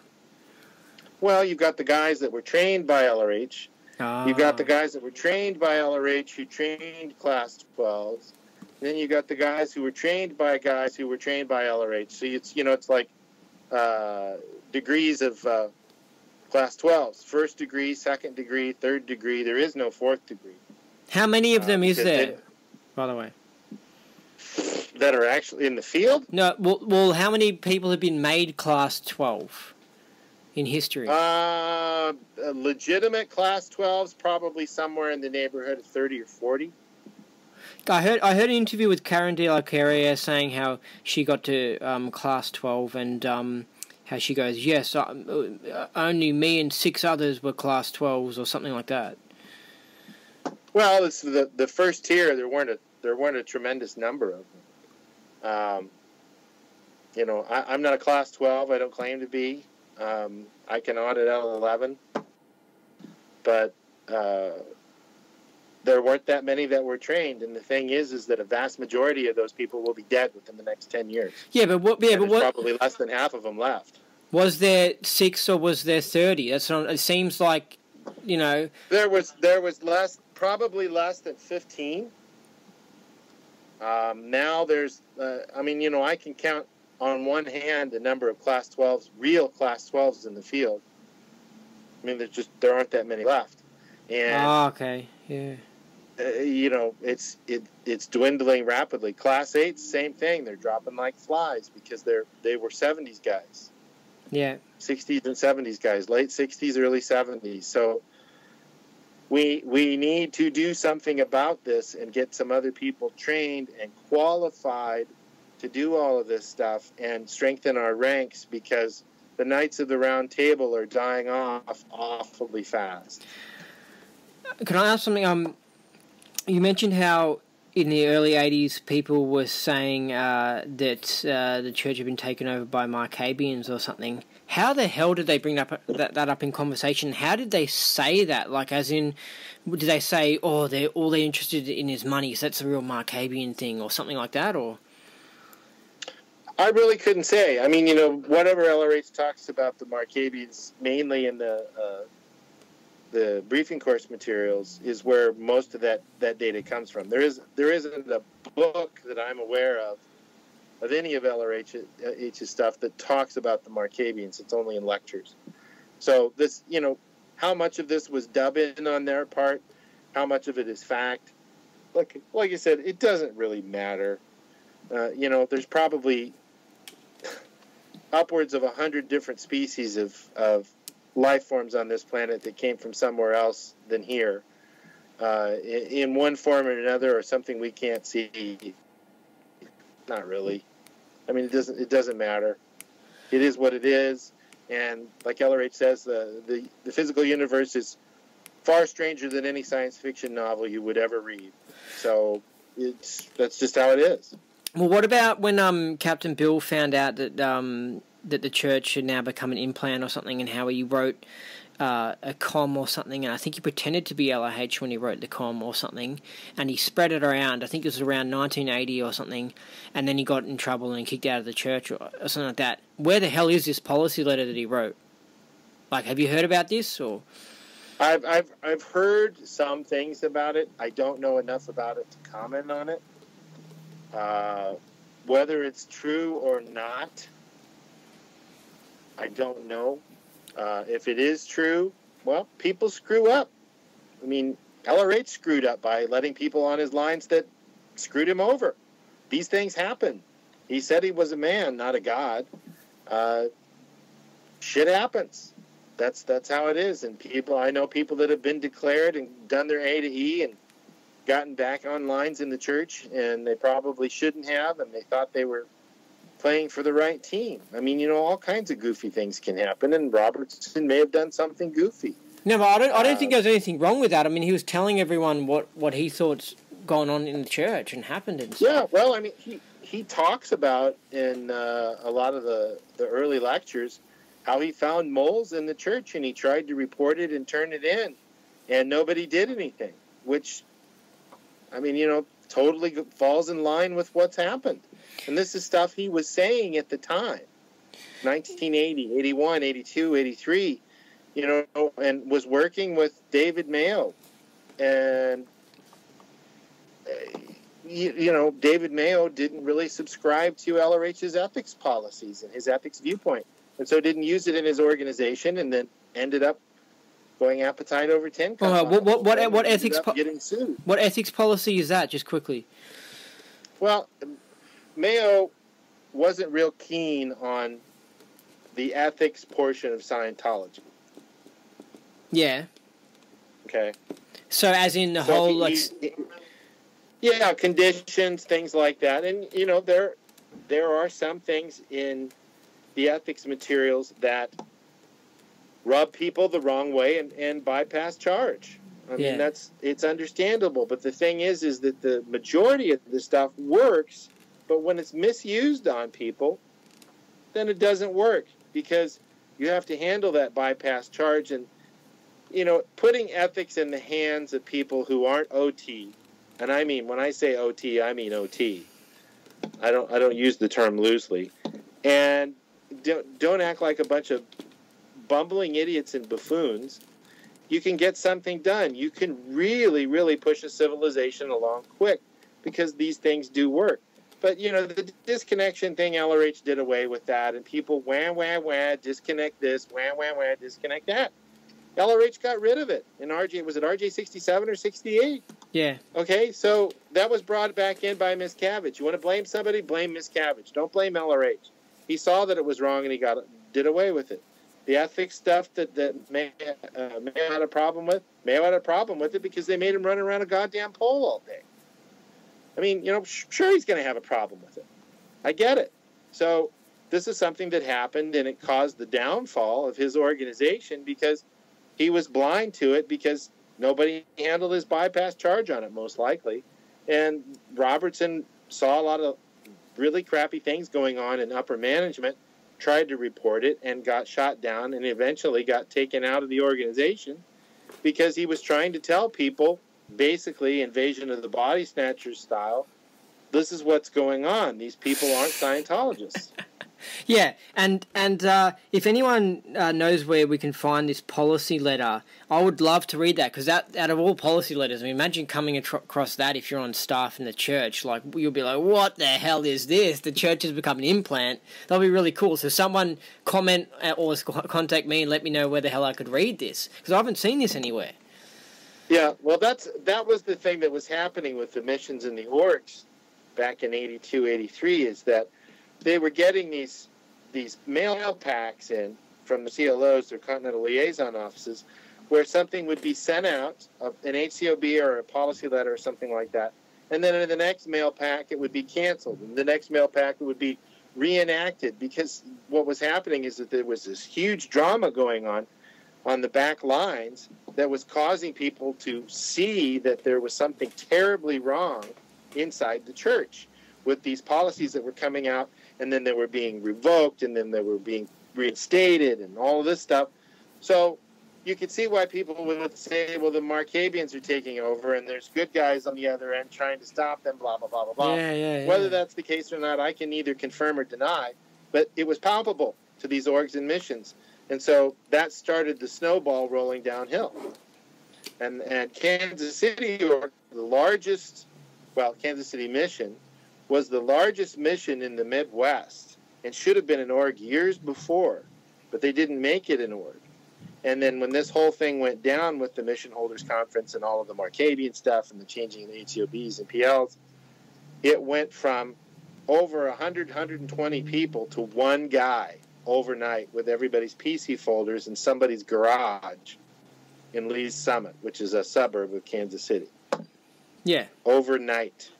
So single-handedly, whatever SP came on the lines during the Mission Holders Conference and did this, basically took Scientology off the map at that point in time. And there was one guy in the org for about 6 years.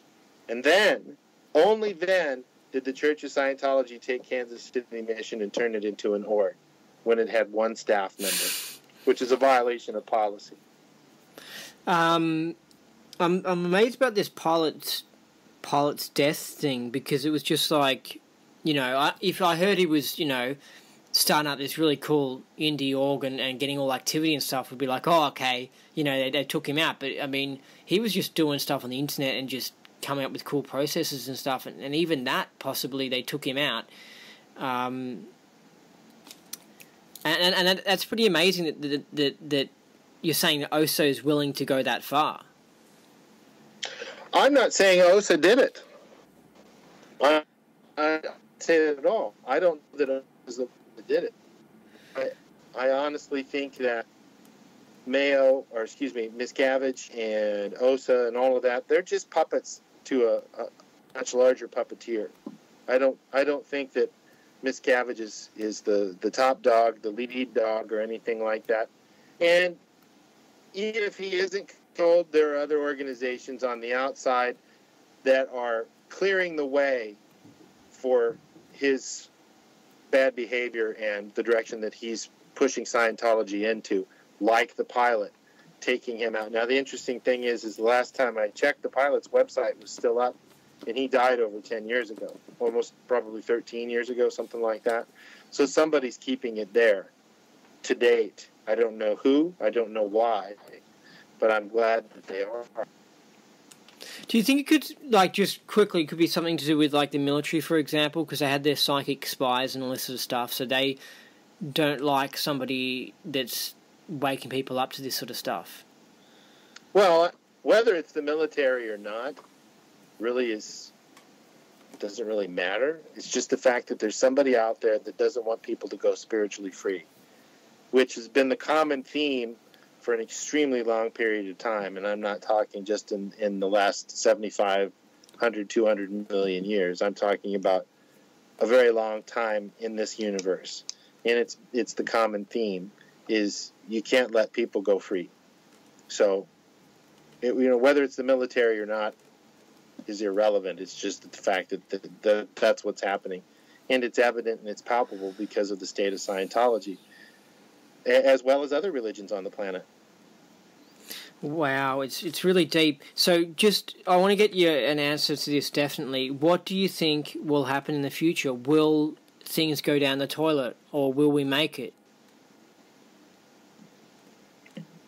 Well, historically speaking, at some point in time, things will go belly up. That's just been the way it is. Every society on this planet has been subverted by second dynamic activity and a de-evolution of civility. Yeah, but hold on, John. Though, but being a Scientologist, you should know about postulates and considerations and stuff, and you shouldn't be postulating that. I'm not postulating it. I'm merely observing what's happened in the past. I'm not saying that things can't be changed in the future, but my postulate and what I do is, there have been a lot of individuals, Martin Luther King, John Lennon, Jesus Christ, if in fact he did exist. That's another question. That's good. The single individuals can make a very, very big difference. But that being said, it's going to take a lot more than what we're seeing right now from all of the Scientologists outside of the church and especially inside of the church for Scientology to make it as a subject. I'm not talking as a religious corporation that's wholly owned by a subsidiary of the U.S. government or the U.S. government themselves. It's going to take a lot more than that, and it's going to take ARC. It's going to take people getting their overts and withholds off, getting their technical standards raised, caring about one another, and getting in the same room, sitting down at the same table and saying, I'm sorry for what I did, here's what I did. Because if that doesn't happen soon, we aren't going to have anything. Just in the time that I've been involved in the field, it has exponentially gotten worse. And before that, before I was actually auditing as an auditor and hung out a shingle, I had 9 years that I watched it devolve and the infighting and nobody trusting each other and all of this stuff. This isn't Scientology that's going on in the independent field. It is division that is being created by one or more individuals. And I don't disagree with a lot of the things that Scott Gordon has looked into. I think a lot of that is very true and valuable data as far as the sources of those divisions. So I don't think we have a lot of time left unless people grow up, start caring about each other, loving one another, and doing something about it, and getting in calm and handling the situation. Because if the church doesn't take us out and the government doesn't take us out, we'll take each other out. It's just Machiavellian theory. Well, I can't believe that the sires are still arguing amongst each other because, you just got to get on with it. It's just silly having arguments and fights. Just focus on the goal and what do they fight about, for example? Well, the tech, I think, is a primary thing.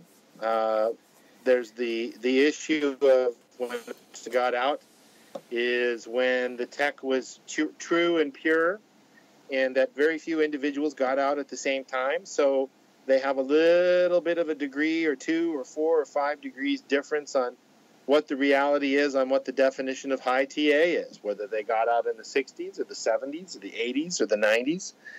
Just little things like that, because it causes an ARC break because it's out reality, and that there's no common ground, there's no common definition because when the tech was attacked, or LRH came up with something prior to that and said, wait, there is such a thing as past lives. I mean, even then, back in the early 50s, LRH said, this stuff they're coming up with, past lives, it's a bunch of hooey.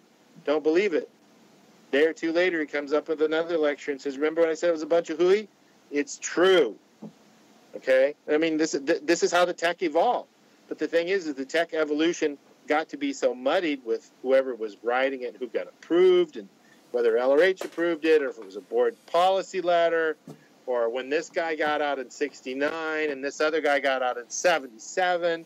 And so they can't see eye to eye. And because there's no qual in the field.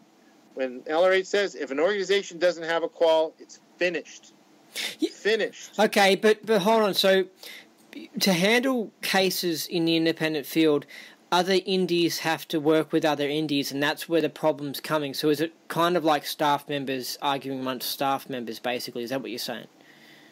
Yeah, it is, but, you know, there's no chaplain's court. There's no port of safe harbor, if you will, where somebody can say, well, this happened in this session, and I think this is out tech, or this, you know, Christ, you can't even get them to share PC folders.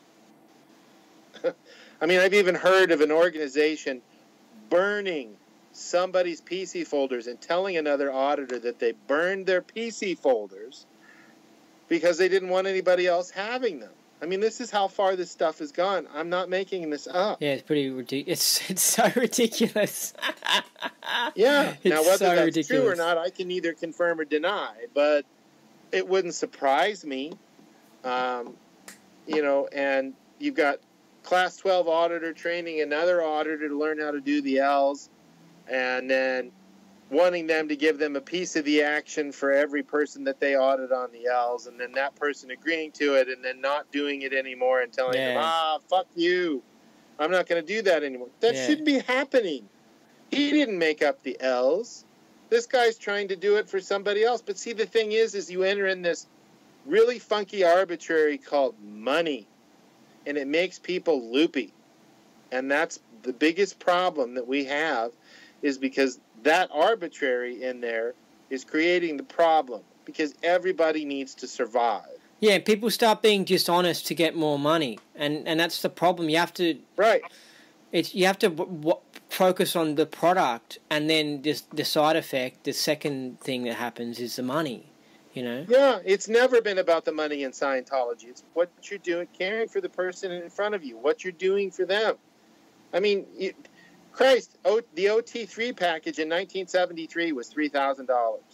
That included Solo 1, Solo 2, setups, OT 1, 2, and 3. $3,000. You used to be able to get an intensive for $250. Now, granted, the inflation is increased exponentially since then, but still it shouldn't be anywhere near what it is in the field or in the church especially. But the thing is that everybody's got to eat. Everybody's got to keep the lights on, pay their bills. That's one of the reasons why you don't see people getting trained in the field, is because there's no money in it. There's just no money in it for people, because it takes so long to make an auditor that if you charge them for what your time is worth, maybe a minimum of $50 an hour, to make somebody a Class 4, you're looking at hundreds and hundreds of hours that you have to pour into them. They're not going to be able to pay you that. So they say, well, here's the check sheet. You can do it yourself. If you have any questions, let me know. I'll help you out as I can, sort of a thing. And so then you get this funky tech. You get guys out there that are not fully trained or something, and they're trying to take on something that's way above their pay grade, if you will. I mean, it goes on and on and on. So that's why the field's in the shape that it's in, and without a qual, and without people willing to do a mea culpa on the fact that they're not really trained properly, it's not going to progress. And it's going to go the way of the dodo within my lifetime, probably. So we need to get together, and that's why I'm still trying to postulate an auditor's summit and a co-audit summit to get everybody in the same room, both tech and public, all in one place. Well, when they have the the Scientology summits or whatever, the Ray Robles ones, one of the days could be an auditor summit. It could be, but see, the thing is that you're not going to get everybody there. I mean, you know, the common agreement at that type of convention is that, yeah, we're going to do what we're going to do, and you're going to do what you're going to do, and we all agree that we're all going to do what we do, and that's just how it's going to be. And that's literally been what's happened. It's because everybody wants to get creative with the tech, and they want to do their own things. And the thing is that if there is no stable datum, if we're not all doing the same thing, and I'm not saying that there might be some new a better bridge, but it's got to be based on a stable datum, LRH's stable datum, and we say, okay, we all agree on this, and we're going to go forward in this fashion.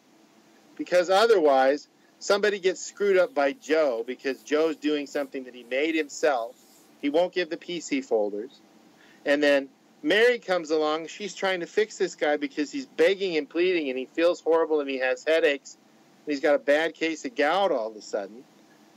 Then she doesn't know how to handle the guy or fix the guy because she doesn't know what was done, because some new thing that was done might have bypassed charge on the person, made them feel horrible, but that person won't give them any of the information because it's theirs. That's the problem. So we need to have a stable datum. That's why a summit needs to be handled. The ARC breaks and the rudiments need to be gotten in between all of the field auditors, and it's then, you know, it's like, all right, listen, we need to all be on the same page. We're not each other's enemies. We are each other's friends, and we're all that we've got. We're family. Knock this shit off. Let's get the show on the road. Let's agree what this stuff is, and you're going to go to Qual if you fuck up on somebody, and you're going to fix them for free. You're not going to charge them for that. You're going to charge somebody for something you screwed up on them on. That's one of the things the church did. That's one of the biggest problems the church has had. You don't charge somebody for something you screwed up on them on. Okay. But that's another story. So what you're saying is basically that the Indies in America should unite and form one org. I'm saying the Indies on the planet should. There isn't enough of them in America. And if you want my personal opinion, the Indies in the United States are far, far, far more screwed up than they are any other place on the planet. Mainly because they were in the Sea Org. That's my opinion. Yeah, but will I believe in the free market and all that sort of stuff? So I mean, I don't know. I think it's a cool idea. Someone should get in there and say, let's unite and form one big org, right? But I'm also not saying that org should be top-heavy and tell everybody what to do. I'm just saying a lightness of organization is LRH's catchphrase for that. You know, it shouldn't be heavy-handed. It shouldn't, you're going to ethics. I am the ethics officer, you know, and all that crap. It needs to be run by people who are really OTs and want to get the show on the road and help people and do that. That's the way it needs to be. It doesn't have to be heavy-handed. It can be run really, really lightly. And if it isn't, we're done. That's all there is to it. That's my opinion. That's my viewpoint.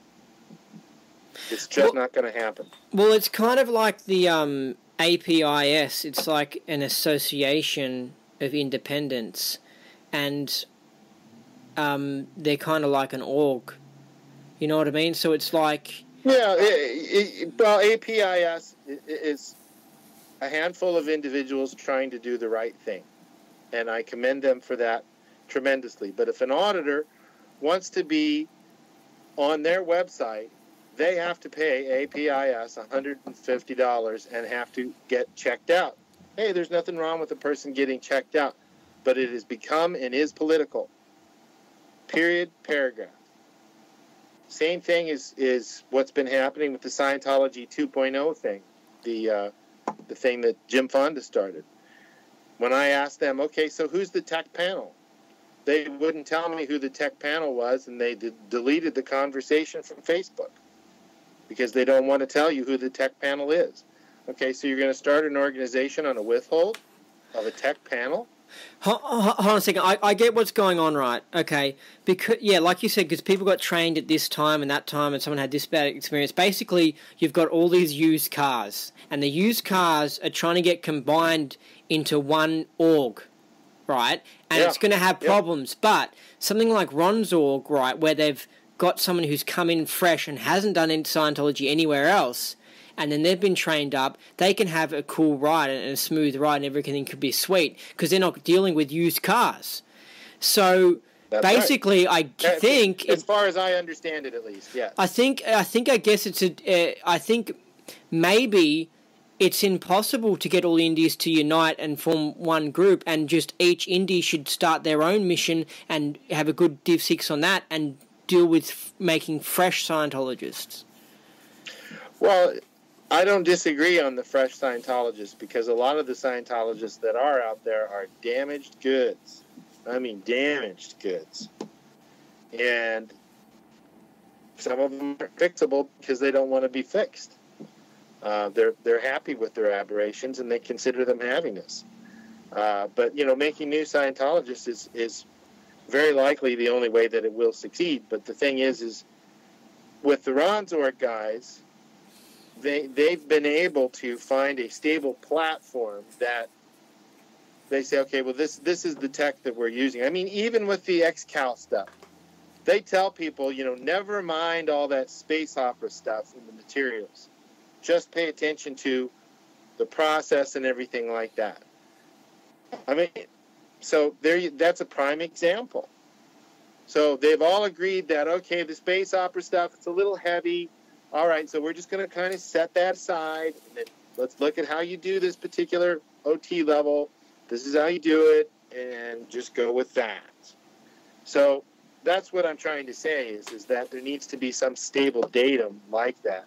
You know, okay, we're going to go with the 1969 LRH tech, or we're going to go with the 1979 LRH tech, or the 1982 LRH tech, that sort of thing. Because they're all different things. Even if you look at it from the viewpoint of what high TA was, from what LRH said on the Class 8 course to what LRH said in the mid-70s into the 80s, so on and so forth. So this creates division within the ranks of the people out in the field. So there needs to be a stable datum established. There needs to be rudiments gotten in between all of the auditors that have worked together or third-partied one another and all of that stuff. Then, with a clean slate, then you can kind of take it from there.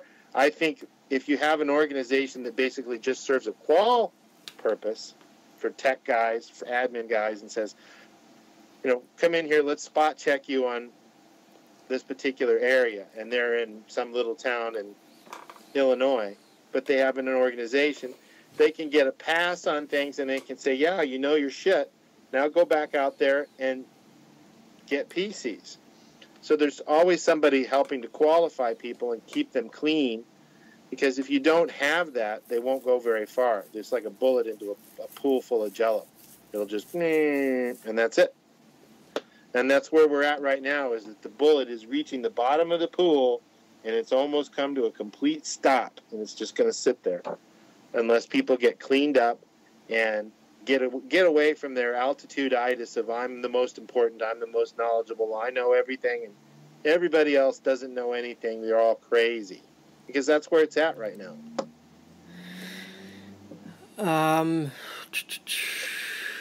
I think, well, speaking of that, I think it would be really fun to start up a mission and play that game and try and get it started with like fresh new people and. Sure. That'll be a fun game. I reckon you could do it. I reckon people could do it. They could just go from scratch and just do it. You know. Yep. Well, you know, they have to know the policy. They have to know the tech. They have. You know, it's the chicken or the egg.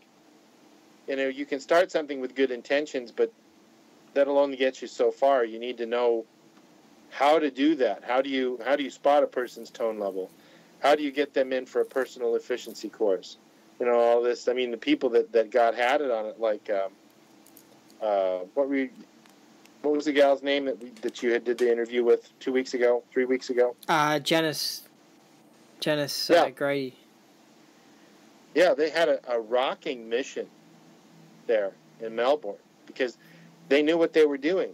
So if they know what they're doing, they can do really well. But the thing is that when somebody leaves or something gets dropped out when somebody leaves, then the missions tend to fall apart or they get suppressed by an overhead org. So, you're only as much at cause as you know the policy and the tech. So we've got to start somewhere.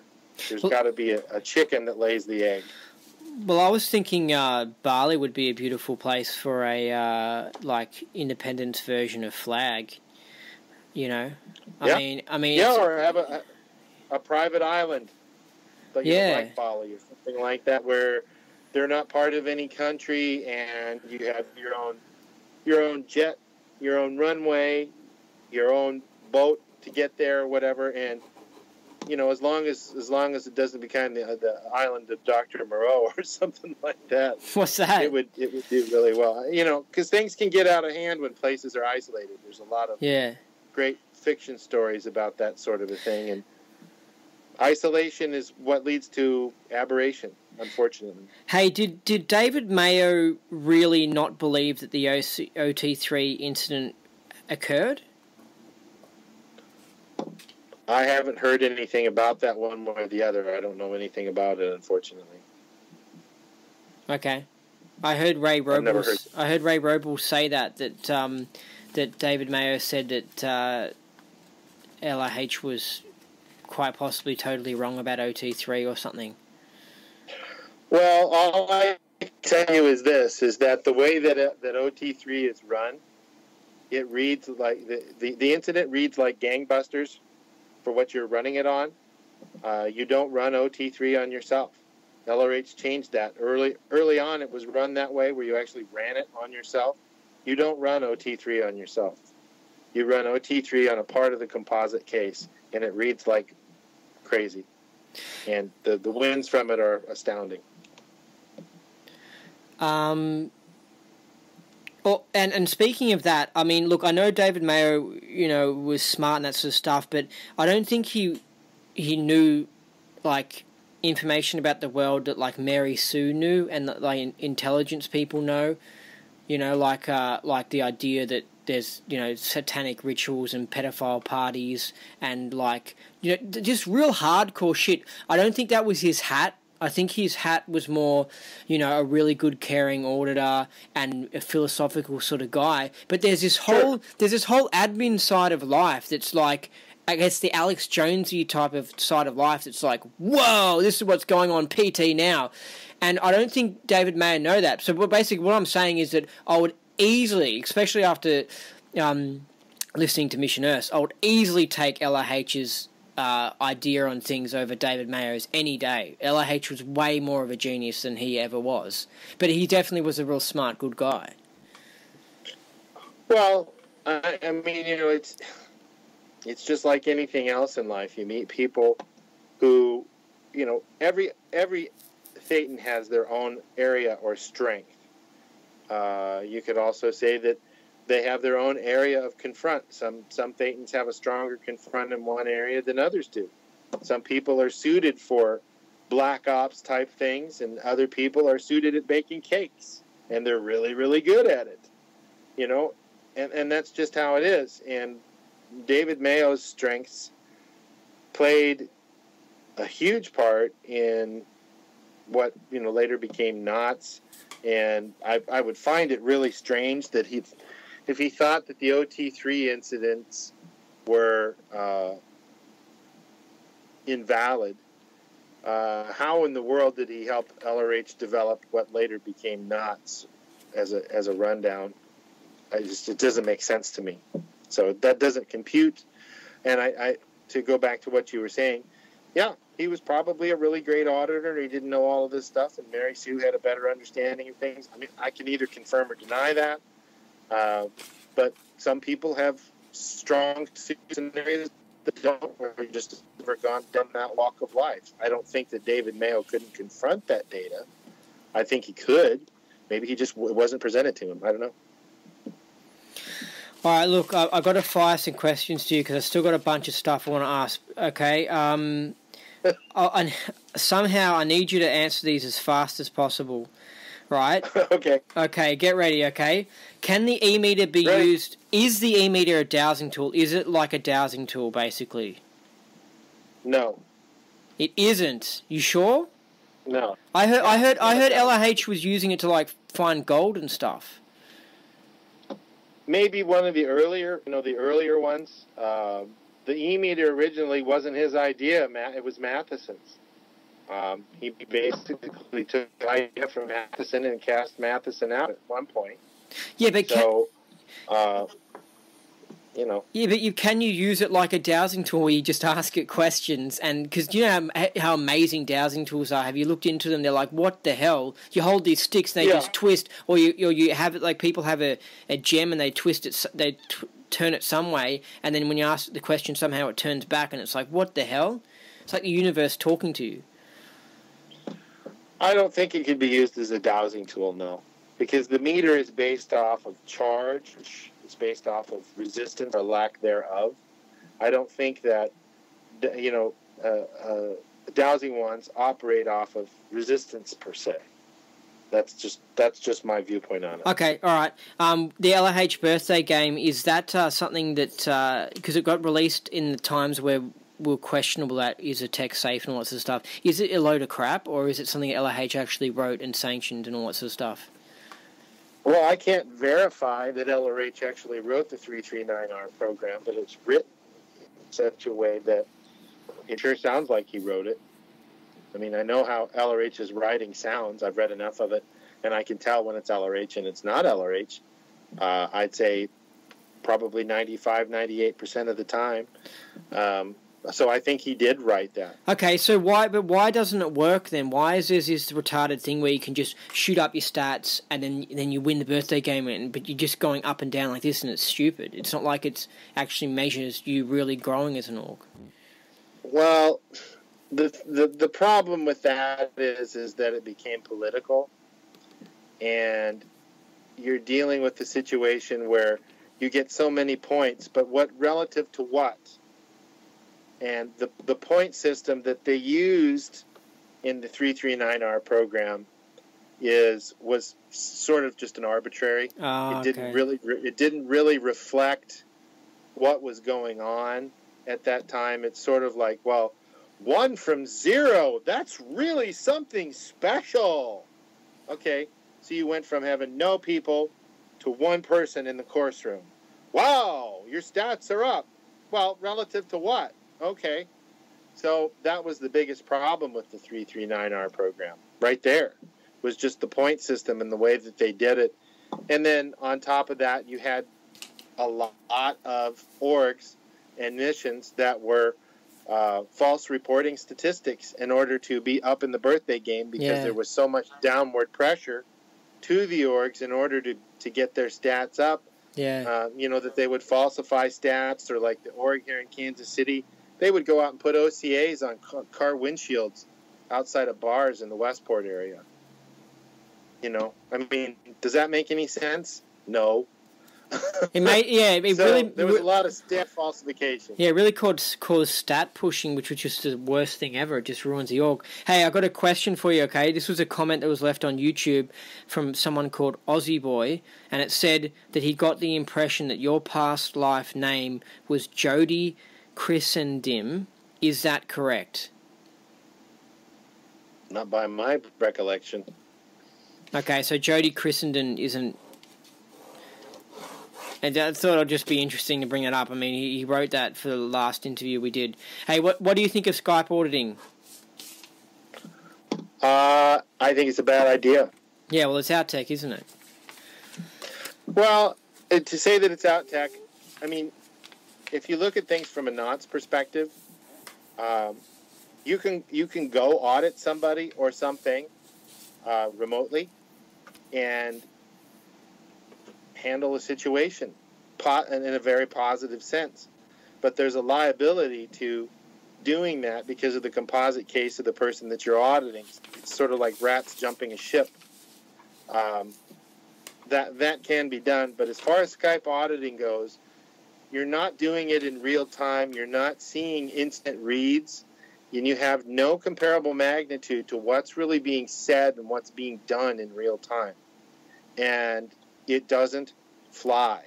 And I dare anybody to convince me otherwise on that. It's not because LRH said that it couldn't happen. There are a lot of things LRH didn't predict that we have now, which is one of these things is what we're doing right now. We're having video conferencing on our phones. So, you know, you can talk to somebody on it, but I'm not going to take an instant read off of Skype for somebody. Or, you know, I mean, I don't agree with the stuff that's going on. I've had a couple people say, well, you know, I don't even use a meter. I don't use a meter anymore. I just audit them from a distance. All right. Well, then you're not really doing Scientology, are you? You're doing. All right, cool. I got your answer. All right. Now, this one you can give a long answer to. I still don't want a long answer. What the hell is this idea that there was no Jesus Christ? I mean, that's what I mean. And when I heard LRH say there was no Christ, I thought maybe they mean he was using the definition of Christ, like there was no Bible, Catholic Church, God, Christ. I didn't think he was suggesting the idea that that man actually didn't exist.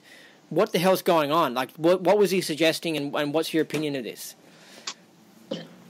Well, the thing is for example, as far as Jesus Christ, the man, goes and him existing, I can neither confirm or deny that. Maybe there was a guy that was named that. Maybe those things happened that brought him into existence. I tend to doubt that, and that it was an immaculate conception.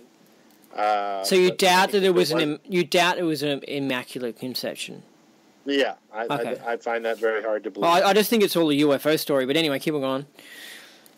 But a lot of the data that's in the Bible has been altered by Roman emperors and then ultimately the Catholic Church after that. Jesus never said he was the Son of God. So that's, you know, one of those things there that kind of changes the whole game plan on it. And that was changed by a Roman emperor when he saw that it could make money off of Catholicism. Yeah, so hold on. So, because earlier in the conversation you mentioned something like the idea that there was no Jesus, right? So you're saying that you do prescribe more to the idea that he never existed as a man? Is that what you're saying? I'm just saying that the story was probably quite a bit different than the way that it's portrayed in current texts. Okay, yeah, because there's some people who really do believe that he never existed and there's no historical record of him existing. I think it's more the fact that he did exist. He was an OT guy. He did exist, but of course the whole story has been totally taken out of context, and they've said, "Oh, he's the Son of God" and all this stuff.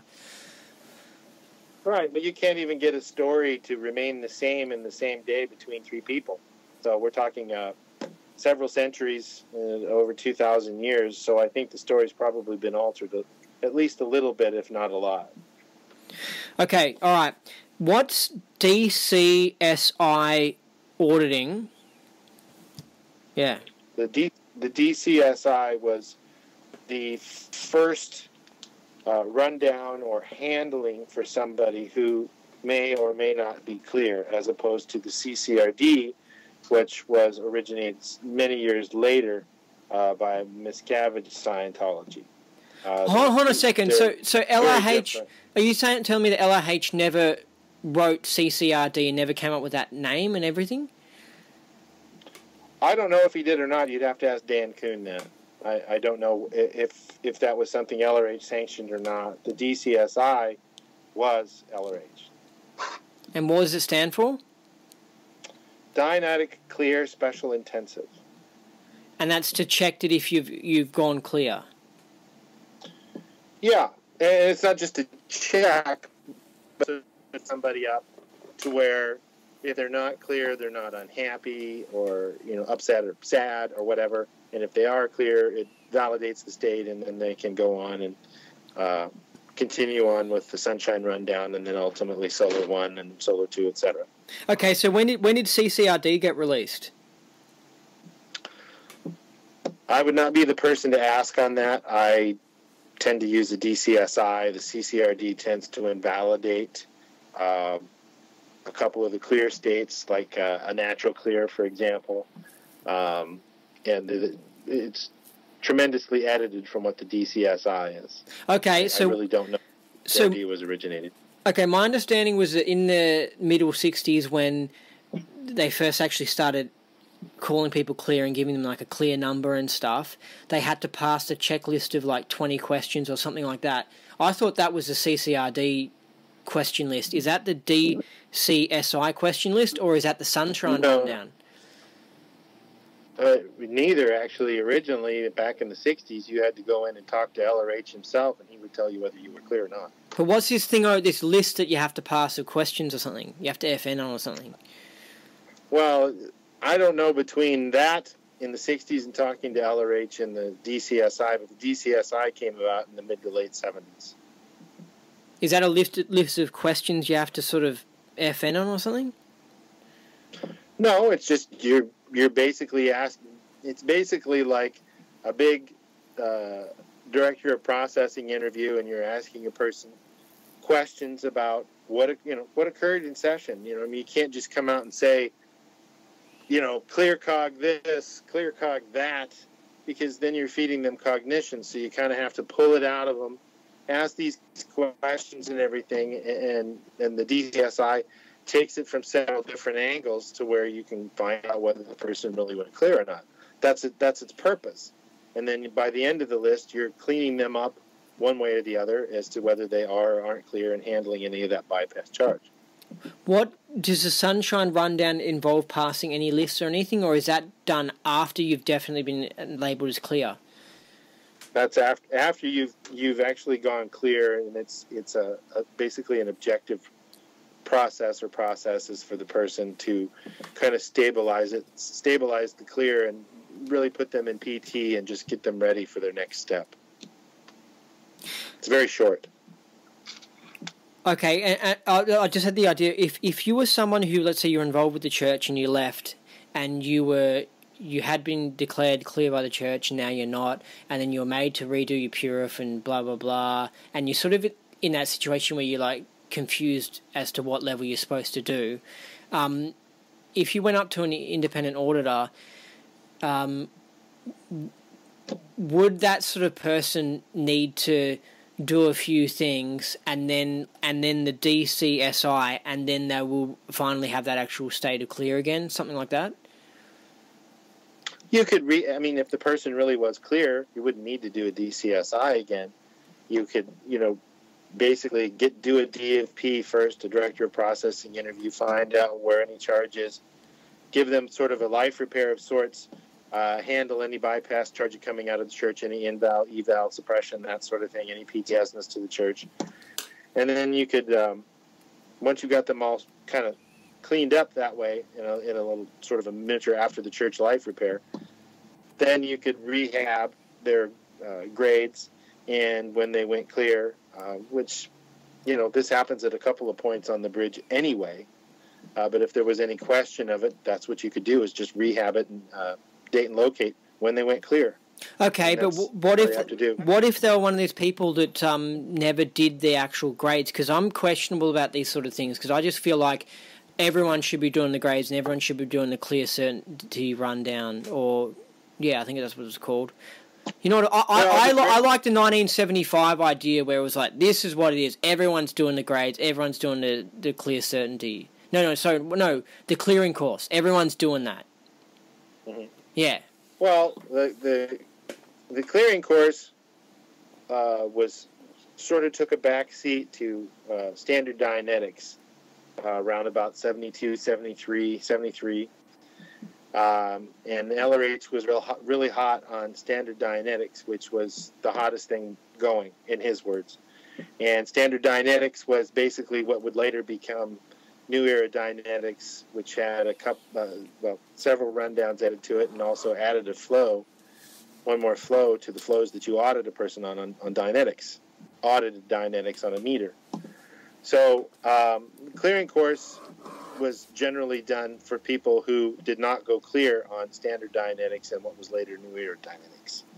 As far as the grades go, the grades are great. Everybody should do them.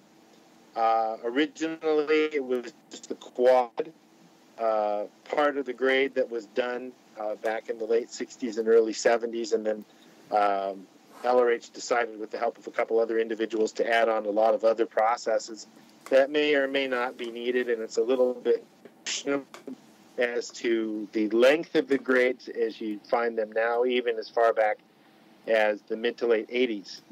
They've been extended and extended and extended and extended. And with that in mind, the grades are a series of key outs and nothing more.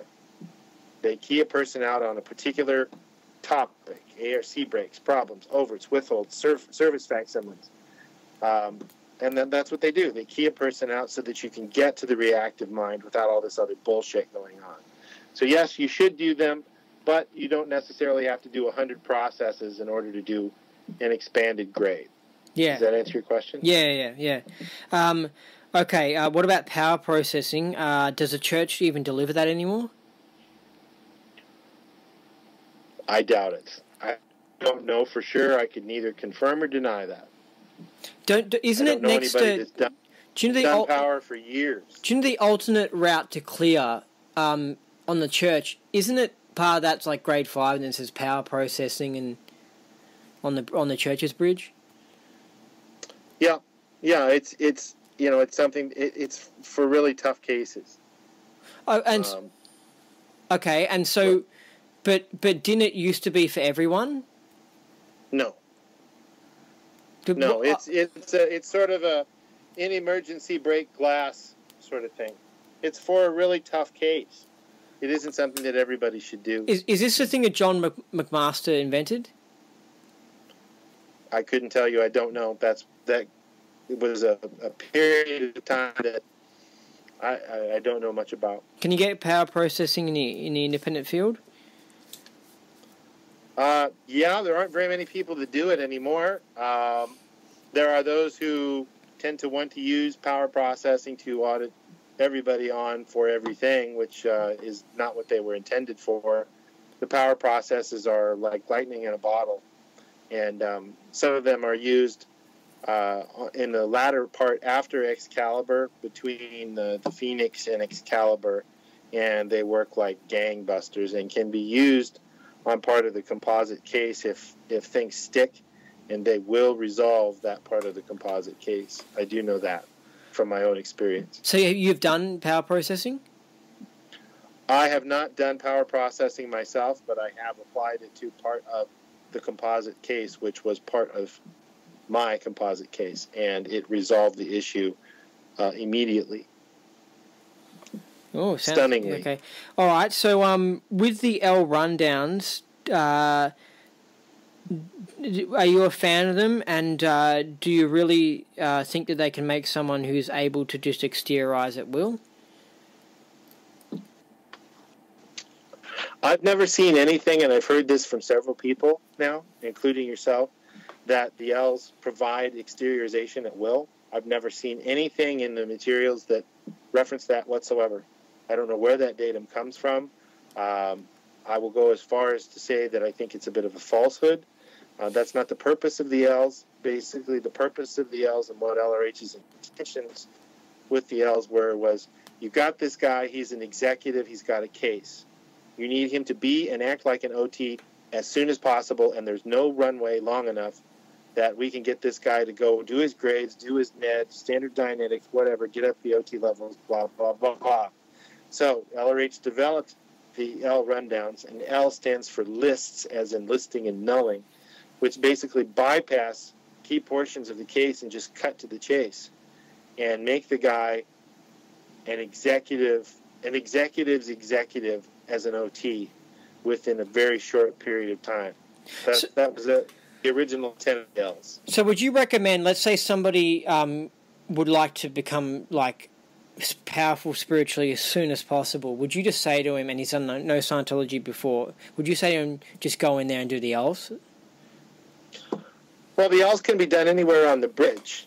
I wouldn't tell somebody that if they were green on the street and they wanted to do Scientology to go do the L's, because the further you are up the bridge, the more you're going to get. The deeper the draft, the more of an undercut it's going to take. You're going to get a lot more from it. if you do the L's after OT3. Then this comes straight from a class 12. I was told that, and I believe that firmly, that if you do them after OT3, you'll get a lot more out of it. I think they can do a lot for you prior to OT3, but you're just going to, the breadth, the width, the dynamics of it are going to be a lot larger the more case you have off of your plate. But they can be done anywhere on the bridge. That's what LRH says in the materials. Okay. With remote viewing, is that somebody going exterior and viewing things, or is it somebody using their theta knowingness in order to find out details about things that are far away? Well, from my understanding and from what I've read on the subject on the internet, and I can't validate whether the materials that I read on the internet were actually factual or not, or who wrote them and what they knew, whether they were talking about or not. But remote viewing and going exterior are pretty much the same thing. That's my understanding of it. What was the rest of the question? Well, my understanding of it was a little bit different in that you're using some sort of psychic and knowingness ability to get answers about, like, impressions about somewhere far away. Like, as in, you can go there exterior, or you can just get impressions. I thought they were sort of two different things. Well, my understanding of it is that they took the Scientology materials and sort of riffed on them a little bit to get what it was that they were looking for in the physical universe, to where one of the problems you have when you being exteriorized is they could be dyslexic.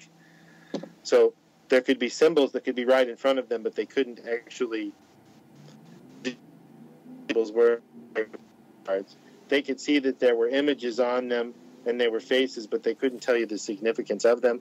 And they were able to take the tech and get it to a point to where they could handle the dyslexia, and they could go in and tell a guy, okay, what's in the safe on the page, and they could somehow extrapolate what the significance was on the page in the safe without reading. That's my understanding, which is a pretty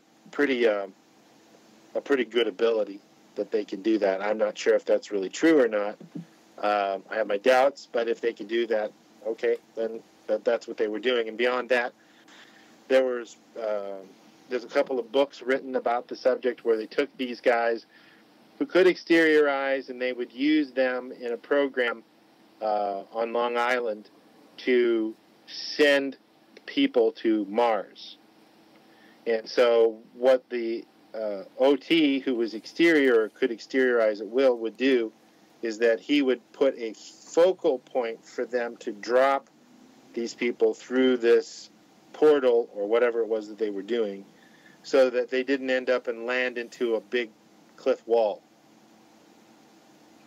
So okay. They were using them as a focusing, pinpointing type of clairvoyant exteriorization terminal. So at Montauk, they were working out ways to exteriorize and travel to Mars. Yeah, well, they were using the guys that could exteriorize to validate the point of where they were going to send people, and kind of drop a pin, if you will, like we do on Google Street View, and say, this is where they need to go, and they could put their attention in there, and somehow the machinery knew that where their intention was, that's where they needed to send them. So they were like a theta DPS. That's the way it was explained to me.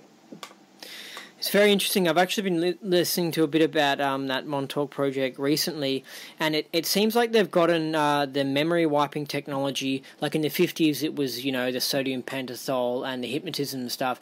It seems like now they've totally got to the point where it's totally science fiction, where it's just full-blown electronics and full-blown, can really wipe the memory, Yeah, it doesn't surprise me. I mean, for every year that goes by, the Black Ops programs advance roughly 75 years. 43, 42, 43. So 2017 minus 1943 times 75, that wouldn't surprise me a bit. Yeah, and they're getting Markabian help from the Markabians probably with this technology and stuff. Hey, so in the first interview you mentioned Lady Gaga selling out, and I read the article about it, and it was a bit like, what the hell? Like her saying she spoke to some person that seemed to just appear, and that she sold her soul to the dark side to get success or something. Yeah. What the hell? What the hell, Jonathan? What the hell? Yeah, I mean, you read that article and you're like, what? But what? I mean, I don't understand it. I mean, like, I understand it if some rich Rothschild guy walked over to her and goes, "Hey, Lady Gaga, blah blah blah blah, you come work for us and be the singer." But it didn't seem to be like that. The way she spoke about how she sold her soul, it seemed to be a supernatural experience where this being just appeared. It was like a ghost or something. Like, what's your understanding of this? Well, I mean, all I could do is hypothesize on it. I mean, it could be entirely her own case. She seems like a very intelligent person, and she's very creative and capable and has a lot of horsepower, but she's a fucking mess. I mean, we watched I think it was like a 2-hour show. It was behind the scenes with her and her handlers and all of that. She's a mess. She's a mess, and she's also very creative and capable at the same time. So it's very possible that something like that did happen. But like LRH says, he says, God help anybody who becomes famous, because you just attract all kinds of stuff. Yeah, these celebrities are just, they're an absolute mess. But do you think a Satan visited her? It wouldn't surprise me. It wouldn't surprise me at all. So hold on a second. Oh, no, I understand this because I was listening to stuff with Jordan Maxwell. Search it on Google or YouTube and that. Great interview, right? You got to listen to this. It's Jordan Maxwell talking with David Icke for Project Camelot. Yeah. And they talk about the forces of good and evil and good angels and bad angels. You know, basically just good Satans and bad Satans, or good aliens and bad Satans. It's totally true. It's totally out there. The Markabians are probably the bad aliens, the bad angels or whatever. And they were talking about, like, it makes sense that these things could be visiting us and communicating with someone like Lady Gaga, and it can be a demon or whatever, a bad angel, a bad alien, and it could be negotiating with them. I don't know. Yeah, well, I mean, you know, the ability to have the king's ear is a big deal, because when you've got somebody that speaks to hundreds of millions, billions of people, like somebody like Lady Gaga or John Lennon, MLK, or whatever, you are really controlling a large group of people, and that's very, very key and important to those who have the ability to talk into the king's ear. So I think, you know, if there's one thing that Scientology has taught me, is that you really shouldn't be surprised about anything, and things aren't always what they seem. Yeah, exactly. So it's possible. Yeah, and look up this article, people listening, this Lady Gaga thing, because it's just like, what the hell? It really is like, what? It's just, it is quite odd. I mean, yeah, I could take her in session and, you know, straighten her out probably with, I don't know, 5-8 intensives or something like that, but I would never be able to get my foot in the door because of the handlers and stuff like that, because there's money in keeping her screwed up. I mean, that's the whole thing behind it. The more screwed up she is, the more money they make, because that's sort of what she's peddling, unfortunately. But she's really a very creative, powerful force. Yeah, and there are a lot of other people out there as well that are the same way, who are artists. Yeah, she's probably getting used to promote homosexuality. All right, we're on a home stretch. We're nearly there. Okay? All right. Okay. Do you know John Watson, the internet guy? I've spoken to him on Facebook numerous times, both private message and just in comments. But what do you think of him? What do you think of him? Is he an OSA thing or a troll or what? I don't know. I mean, I've never seen him in any conversation that I've had with him.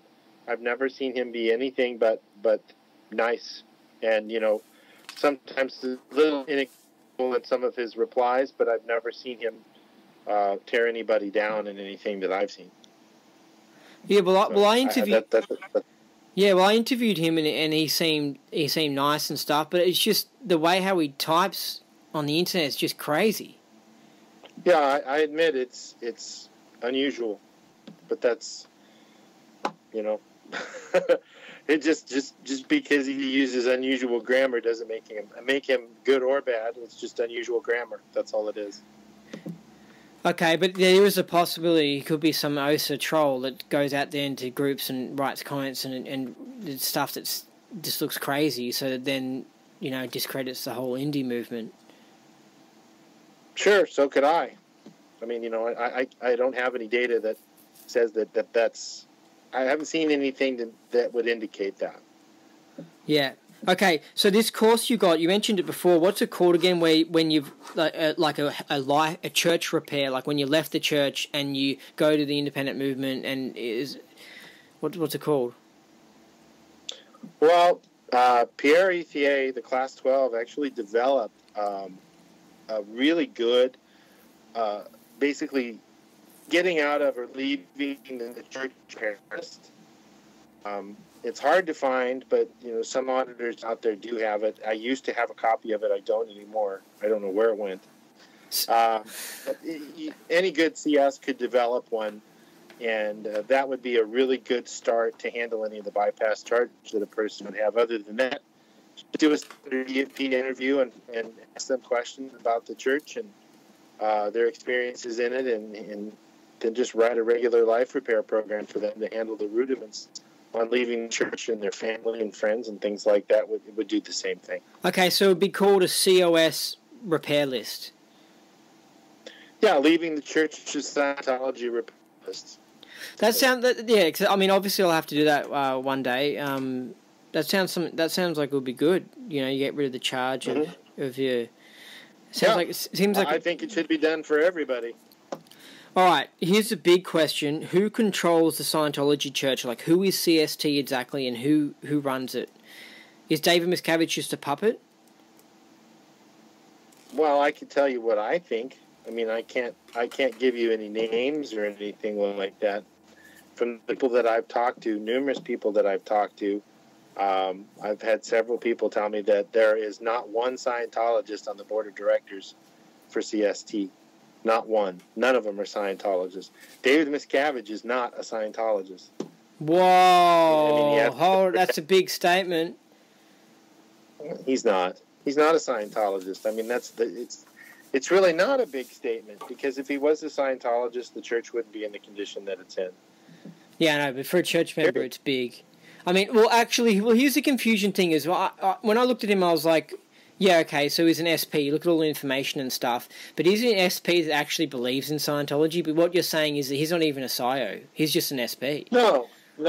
He's never done the OT levels and thinks they're a bunch of hooey. How do you know that? I've talked to people that have firsthand. No way. Was he? No way. What does he say? It's a bunch of bullshit. He doesn't believe any of it. I mean, wow. That's because he's so cut off from everything. So you've spoken to former Sea Org people who were close to David Miscavige, and the insider is that he's not even a believer at all, and he just not at all. No. And he actually would mention that sometimes to the other execs. I think he would only to you know, his closest confidants, sort of a thing. And, you know, the guy's got issues, big issues, and anybody that has issues like he's got, he isn't going to see any value in the OT levels. I mean, he's so cut off from the whole thing. It's from the subject of Scientology. He can't even see his nose despite his face. So he's just literally the situation. He's just a power-hungry SP like all the ones that run corporations and governments and all this sort of stuff, and he's just in control of Scientology.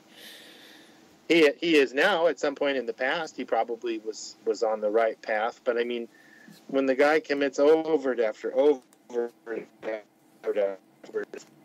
know, overt motivator kicks in. Justification, service, facsimiles. He's got a composite case. It might not even be the same Phaeton that was originally David Miscavige. It wouldn't surprise me. Yeah, that's right. Yeah, the whole body takeover scenario wouldn't surprise me. Yeah, I mean, his own dad said, "That's not my son." So yeah. When did he say the change happened? I don't recall. I didn't read the book. My wife did, but I mean, you know, I've seen enough of it. It's just, you know, like Ellerate says, for anything to persist, there's a lie behind it. And if David Miscavige was the problem to the situation, there are enough people now that know that who he is and what he is. If he was the problem to the situation, it would have resolved and be in jail right now. He's not the problem. There are other organizations and other people protecting him, the FBI included. Yeah, he's just a puppet, you reckon? Or he's a puppet, but he's also a pretty damn powerful puppet as well? Well, he's given enough leash and enough of they know he's enough of a pit bull that he can be the facade of the whole thing, while, you know, it's just like the American government and the president. The president is, you know, he's supposedly the buck stops with the president. No, it doesn't. He doesn't even have a remotely high enough clearance to know what's really going on. There have been so many people that have come forward and said, yeah, he's got like a third-tier clearance out of 20. Because that's the deal. So it's the same deal with Miscavige. He's being run around and he doesn't even know it. Well, who's making these changes to the tech? Like, who are the people? Is it Shelley Miscavige or whatever that's actually looking through the old versions of tech and releasing GAT2 and saying, we went through here and we edited it? And, like, who are these people who are doing that? And I don't have any data on that. I really don't know. All I can say is that it just keeps getting altered and changed and deleted, and tech volumes pulled out of course rooms, and they're rewriting the tech volumes, blah, blah, blah, blah, blah, you know, but nobody can use them. And then eventually the tech volumes will never be put back in the course rooms again. And that way they've totally eliminated anybody causing a problem in the future. 50 years down the road, nobody even know what a tech volume is, because anybody that did would be dead. That wouldn't surprise me.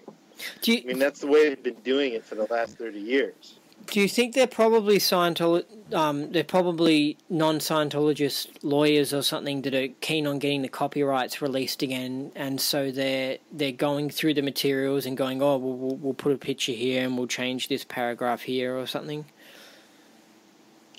Well, that's the way they've done it, and the thing is that the only thing that's copyrightable is the changes that they've made, the things they've added, and they just expect people to believe that, and they get a pass on it, and then they go ahead and do it. I mean, that's the way it's been done for the last 30 years. So I think they'll continue to do that, and they'll just keep devolving it and altering it, and before too long, it will be recognizable. It isn't already. I mean, you know, a lot of things that aren't. What do you think of these NASA machines that they've got for the superpower rundown at Flag?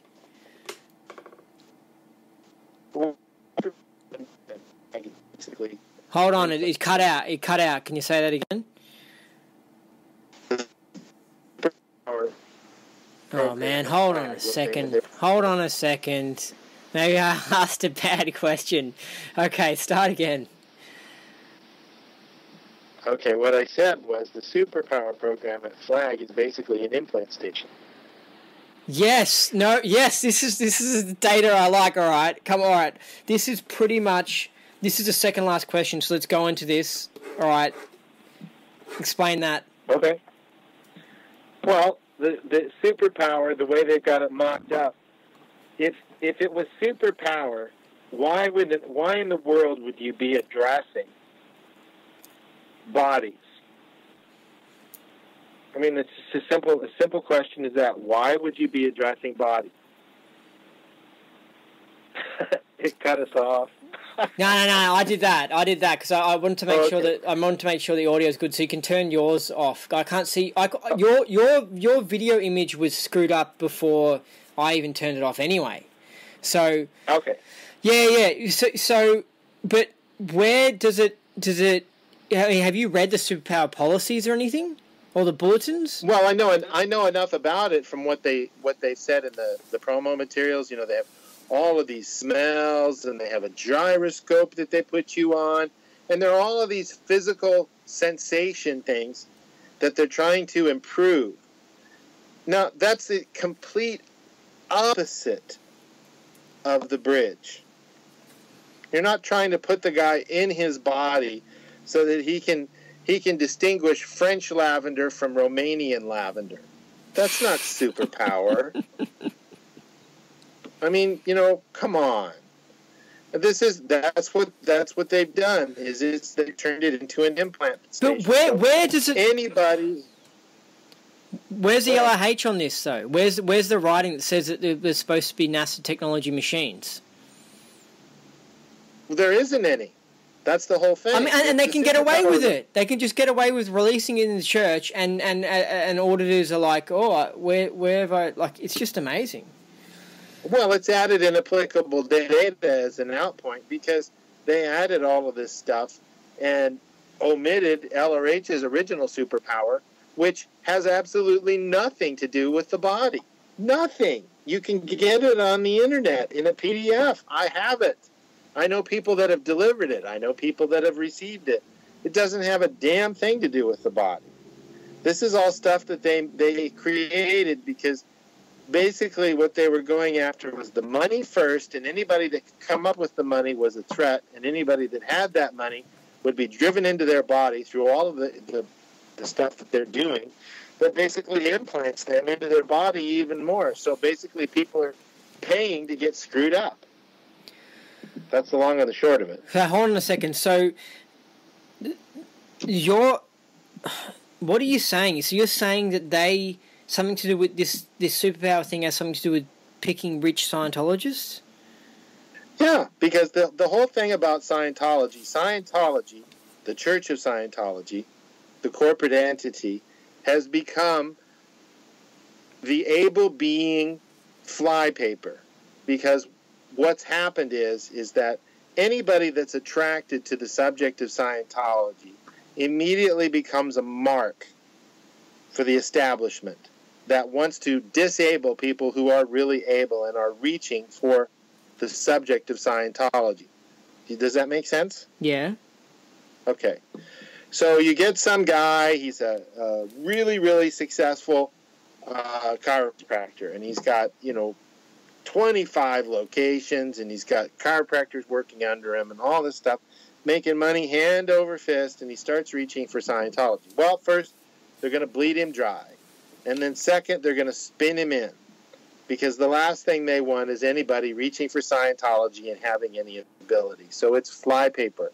They're trying to catch the whales because they're the able people. So they take their money, pat them on the back, and say, good job, and then screw them up.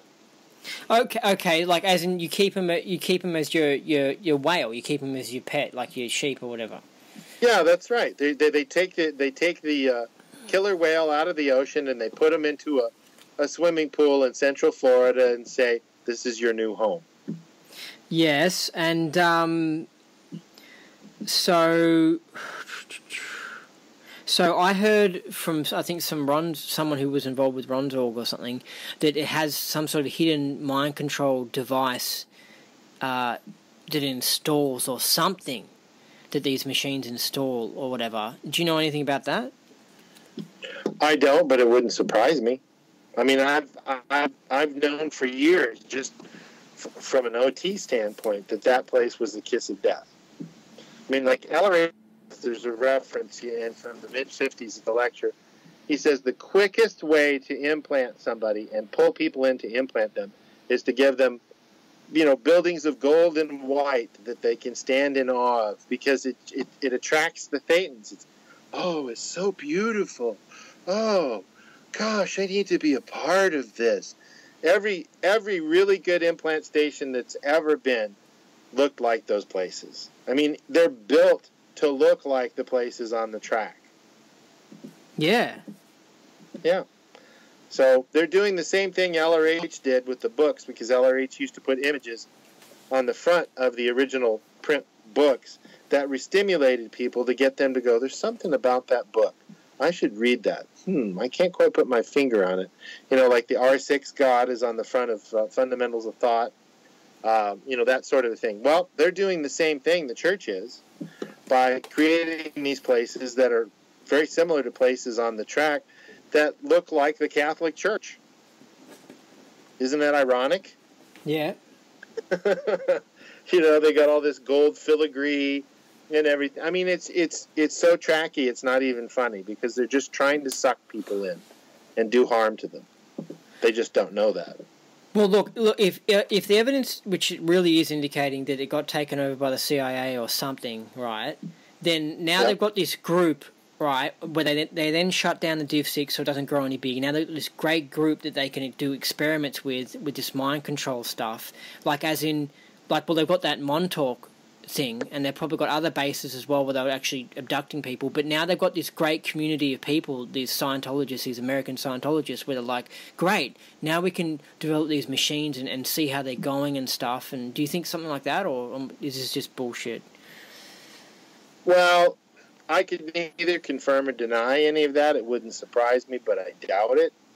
I think that Scientology is corporate Scientology is basically sort of a money laundering facility for one of the organizations that's running it or something like that. It's a front. That's pretty much what it's become, and it's become basically a real estate acquisition firm. And they don't even make Class 8s. They don't make Class 6s. They're not making Class 4s anymore. They don't have tech volumes in the course rooms. They've in name alone more than anything, and I think that's what it's become. Is it's more of a money laundering real estate acquisition firm than anything else. That's it. I think that the technology that they have outside of the church that they stole from the church in the early 70s, I think they've far surpassed it with something a lot more nefarious by now.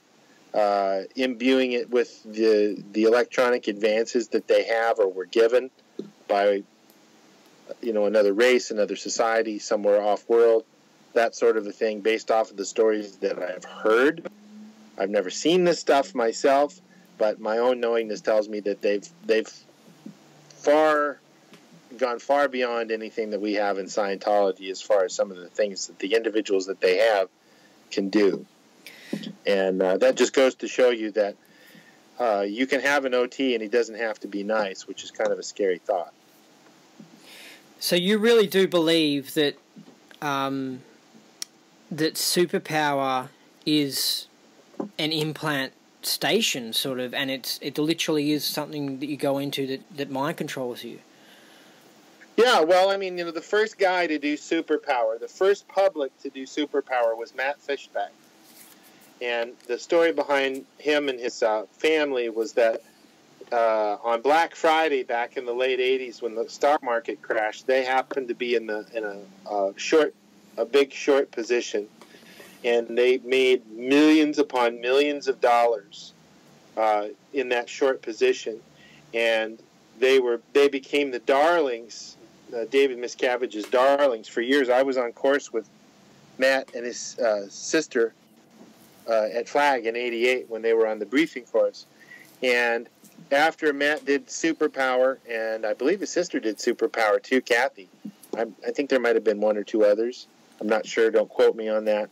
But now they're broke and in debt to the IRS to over $10 million and have literally nothing to their names after doing superpower. You tell me what happened. Now, hold on a second. What year did they do superpower?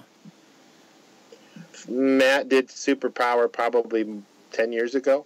So he did a trial version of it at Flag or something. He was the first public to receive superpower because they had donated so much of their wealth to the church. Well, and now they owe the IRS and they're flat ass broke. Okay, and did he do the whole NASA machine thing, or did he do the actual? Yeah, he did. He did. Oh, okay. He did the whole gamut of everything that they had turned their so-called superpower into, which was not LRH. So after that, they then got into trouble with the IRS. Yeah, you can Google it. Matt and Kathy Fishback. Okay. It's on the internet for everybody to see through the IRS and their downfall because they gave the church all of their money, and then when they didn't have any more money, the church kicked them to the curb.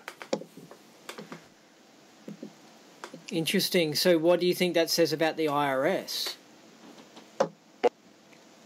Well, I mean, when you got a former commissioner from the IRS who was part of CST, I think it speaks for itself. Meaning that the IRS want to milk rich Scientologists as well, or? Well, I think that the IRS either are part owners in, or entire owners in, or the IRS, whoever owns. I mean, we know who owns the IRS. It's pretty obvious that the wealthy families on the planet.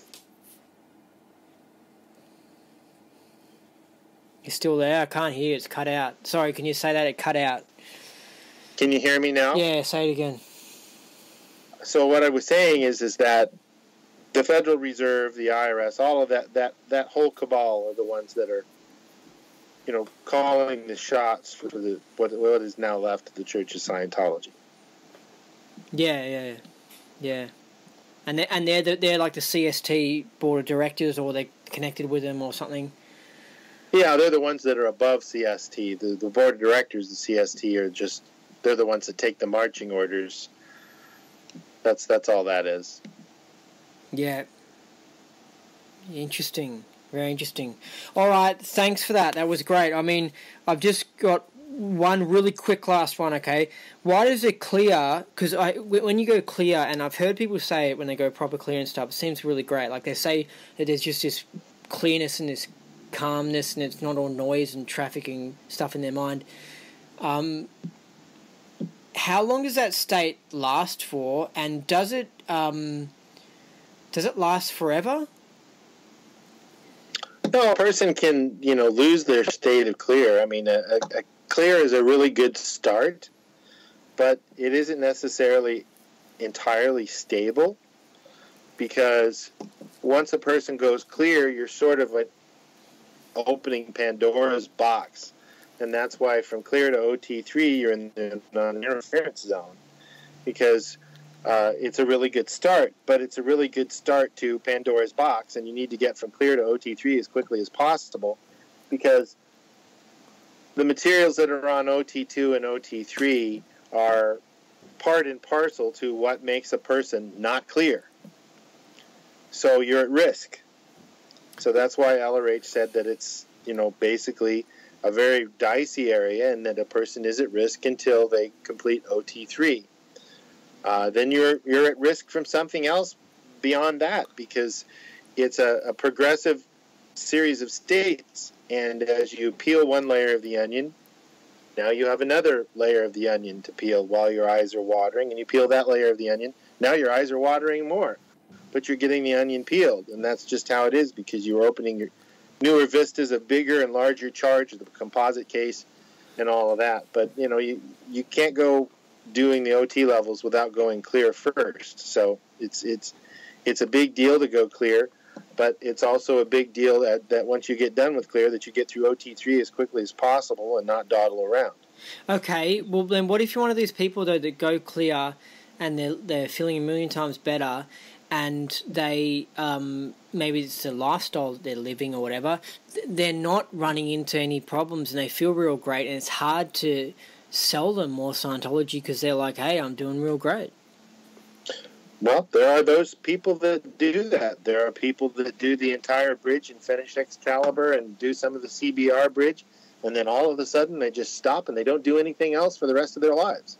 It happens. That's beings do funny things, and it's sort of inexplicable, but it's their choice, and if they decide to do that and they don't want to do any more, there may be causes for it, and I could, pontificate on it for an hour probably as to why that is, but like LRH says, a being is always trying to be right, and you have to look at it for what it is, and they're saying they feel good and they don't need any more auditing. Well, that's them being right. Acknowledge it and let them do what they want to do. You can't force a being to go OT. Yeah, but also it's I think it's a sign that they don't realize that. Yeah, it's like you're going good, but you know you have to evolve. You have to keep on updating your computer and blah blah blah. Otherwise, you know, time will go on and this universe. You have to keep on evolving and improving. If you stop that, you know, you're just going to fall down the toilet eventually. Right, but you know, you can lead a horse to water, but you can't make him drink. And the OT levels are specifically about self-determinism, and then ultimately, at some point, you're going to have to audit out the auditing. And it's my personal opinion that a lot of these people that go clear and then don't do anything else need to have their auditing audited out because they feel other determined, and that's why they stop. That's just my hypothesis. Ah, interesting. Yeah. But I personally do. Yeah, but I do personally believe that they do genuinely feel a million times better and just feel good and just want to live their life for a while. Sure. Well, yeah. I mean, it's all relative. You know, if they don't know what you know, they see clear and they experience and they're like, wow, this is great. Well, relative to what? The life they were living before that? Okay, I get it. But they don't know what they don't know, and that there's a lot more to it that they're not aware of. It's just that's the best they've ever felt. So if it isn't broke, don't fix it, and that's where they stay. I mean, they're a dime a dozen. I don't know how many, probably over 100 people I've met like that, and they never progressed any further because no, I'm good. Clint Eastwood, for example, George Brett of the Kansas City Royals, 2 examples. Went clear in Scientology, big secret, never came out of the closet, never did another thing in Scientology. Not a thing. Yeah. Wow. So Clint Eastwood went clear. Yeah. Wow. All right, so that's pretty much it, but are you willing to do one last funky thing? What's that? Testing exteriorization. Well, I don't know that I could do it tonight because I pulled my neck out the other day after going to the chiropractor. I think I got him properly adjusted, and I've had a doozy of a right side headache until I can go see the chiropractor on Monday. So I'm kind of reluctant to do that because I've got a fairly strong somatic in the right side of my back and right head going on. So I don't know. So somatics pull you back into the body, don't they? Yeah. Yeah. Yeah. I mean, you know, it kind of sticks you to the body. And if I could go to the chiropractor to get it straightened out, I would. But it's Thanksgiving here, so they were closed. It happened on Thursday afternoon. I went to the chiropractor Wednesday, and they are closed until Monday. So I would probably let you down on that. I don't think that I could do it properly. My body rudiments are sort of out, so I would have to decline. Yeah, well, otherwise I would. Somatics are like a little alarm clock going off, waking you up. Something like that, I think. I've heard other people talk about it. Yeah, and I looked, I mean, you know, I haven't gone in session on it, but I've looked at it from an OT perspective, and it's a body thing. It's not a knots thing or anything like that. It's just something is out of alignment, and I pulled it out of alignment by accident. Yeah, and, so I need to get it. Yeah, that's good to hear, because I know that the Scientology haters will be like, see, look, he's done all this Scientology, and look, he doesn't think Scientology can handle his neck thing. Scientology's crap. Right. Well, I mean, like Elleray says, he says, there's no replacement for a good medical doctor, and that's the truth. I mean, you know, there's body things that have to be handled. So, you know, I don't know what else to say, but that's the deal. Yeah. And some people, they might be doing a lot of their bridge, and they might be getting exposed every day to something that they're like some chemical that's unnatural that they're not even aware of, and then they're not feeling that good, and they've still got some sort of somatics, and they're thinking, oh, Scientology isn't that good, it didn't cure my somatic, my mind's still crazy, and that's why I have this somatic. And it's like, no, it's not a mind thing. It's like, you know, there's like chemicals in your carpet that you're breathing in, like from your fresh new carpet that you got installed in your house, and it's unnatural, you know? Yeah, well, the body is a liability. It is an impedance to a thetan, and it is unnatural to a thetan. And it holds a thetan back. It holds a being back. And there's an agreement there that they work together mutually. But sometimes they don't work so well together mutually because they are exact opposites of each other. So shit happens. And, you know, Scientology can solve a lot of things, but bodies do tend to wear out and break down, and they need to be adjusted, and they need to be serviced, and they need to be taken care of as they break down and as the body gets older. And OT or not, the body is going to wear out just like a car does. You can be Arnold Schwarzenegger and be in the best health you've ever been and been working out and benching 300 pounds. But if your car doesn't work, your car doesn't work, and you're not going to get to the gym on time. Yeah, that's it. Yep. All right, so if people want to go to your mission, do they search your name in Google, or will you even come up in Google? Yeah. We will. I mean, you know, we don't have it keyworded out or anything like that, but it's just Advanced Org of the Great Plains. .org, not .com, because we're not commercial. We're an organization. We're based in Kansas City, Missouri, and we travel all over the country, and we can even come to your country if need be, and we want to help people get up the bridge and train them. We do audit all the way up to L12. We have a Class 8 CS, 2 of them, and we can deliver pretty much the entire bridge on both sides. Okay. Without bias. Okay, and does .org mean a non-for-profit? It just means that you're an organization. I mean, we're not really doing it for profit. If I were to say that I profited off of any of the auditing cycles that I've done in the last 4 years in the field, that would be a lie. I have not profited off of those because all we've done is pay our expenses for the travel, holding our position, and delivering the services. We have got nothing to show for anything that we've done. It's just holding our position because that's all we can do, because we charge, you know, what we consider decent rates to keep the lights on, but we're not profiting, that's for sure. Okay, but whenever you see websites that are .org, should you automatically think that that's a non-for-profit organization, or is that false? I don't think there's anything legal that says it. It's just sort of a understood designation that it's an organization. You don't have to have any legal IRS paperwork that says you're a nonprofit. So it's more of a designator than it is a legal thing. So but some business like McDonald's, could they make theirs McDonald's.org, or would that be totally inappropriate?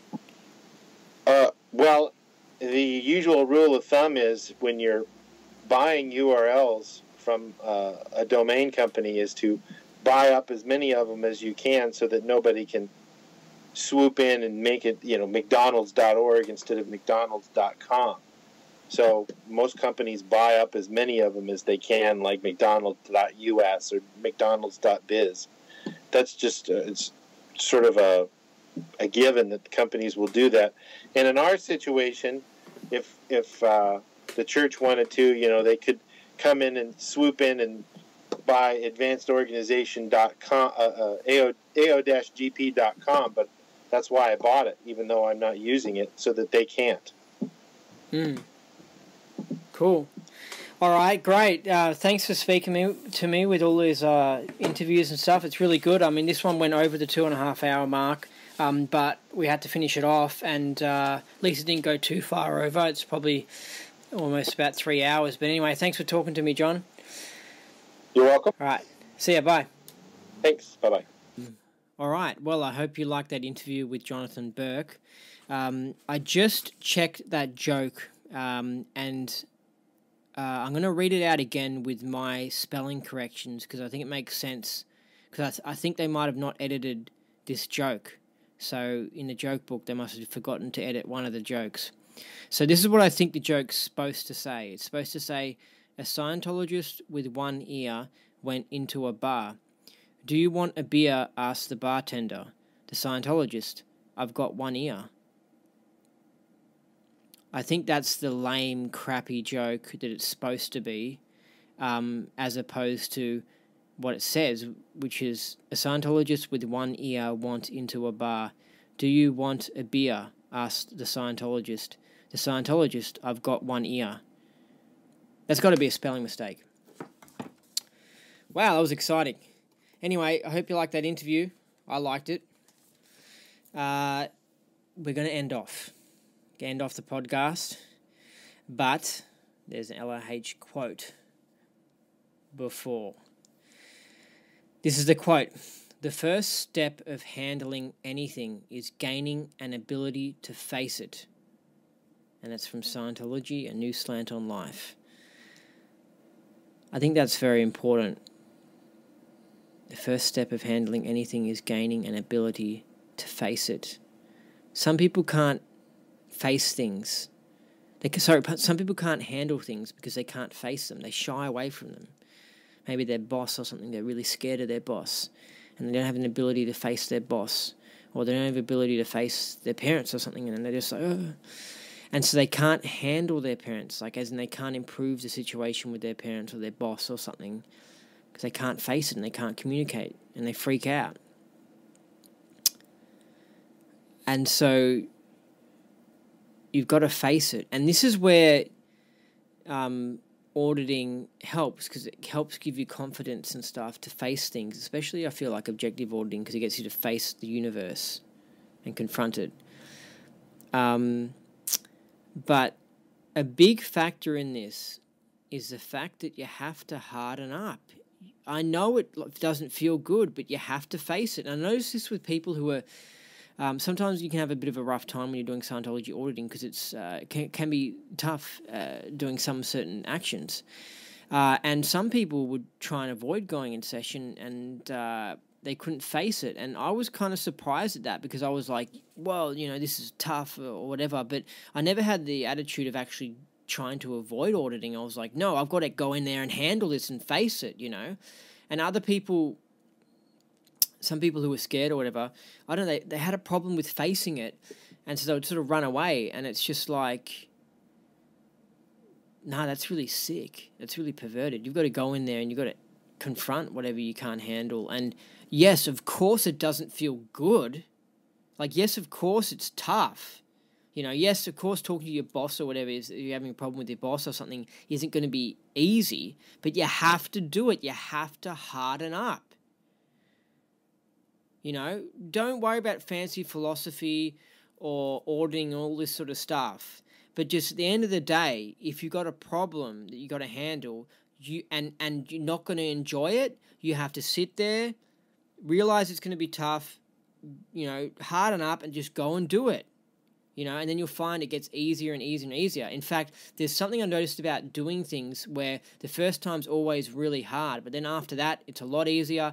Then after that, it's a lot easier. Then after that, it's almost automatic and it's really easy. And that's why some people, they look at other people who have achieved success and they're like, wow, how did he do all that? I tried to do that once and it was so hard. And it's just like, yeah, because you tried to do it once. Everything is, in this universe, everything's really hard the first time. It's like rolling a car. The first push is really hard, but once it starts rolling, it's a lot easier. So you have to harden up in your life. Just in general, you have to be tough and harden up. Like, what does LRH say? He says only the lions survive or something, and even they have a hard time surviving. So it's like you have to just grit your teeth and harden up. And it's just like, yeah, you're not going to feel good, but just experience it. Go and do it and go be like, oh, wow, this is interesting. I feel horrible right now. What an interesting experience. Have that attitude to it. Have that detached attitude to it. Don't be like, I feel horrible. I got to not do this, and then run away from your problem. Enjoy the experience of it and just go, whoa, this is wild. Realize that it's not really you. It's a bad part of your mind that's making you feel bad about handling it, and just go, whoa, appreciate it. Go, wow, this is like being in a video game with surround sound, and it's like tapped into my body. I'm actually full on feeling emotions and everything. Whoa, what an experience. I feel horrible right now. Like, that's interesting. And one day they'll invent computer games that are so good that literally you'll be able to do that, where you go into battle and you'll actually be able to feel the emotions and everything. It'll be wild. It'll be a full on Matrix. And what are you going to do then when you're playing a video game? You're going to go, oh, no, I didn't like that feeling. I'm not going to feel it. Don't worry. It's not you. It's just an experience you're having. Anyway, so the first step of handling anything is gaining an ability to face it. So that's it for the podcast. It's time for you to climb back out of this rabbit hole, out of this interesting Scientology world. If you have any good Scientology-related news, success stories, or jokes, then send them to andynolch@hotmail.com and make sure you edit those jokes. No spelling mistakes. Thanks for listening. I've been your host, Andy Nolch, the Space Cowboy. You have been listening to the Indie Scientology podcast. And until next time, keep learning and get up that bridge.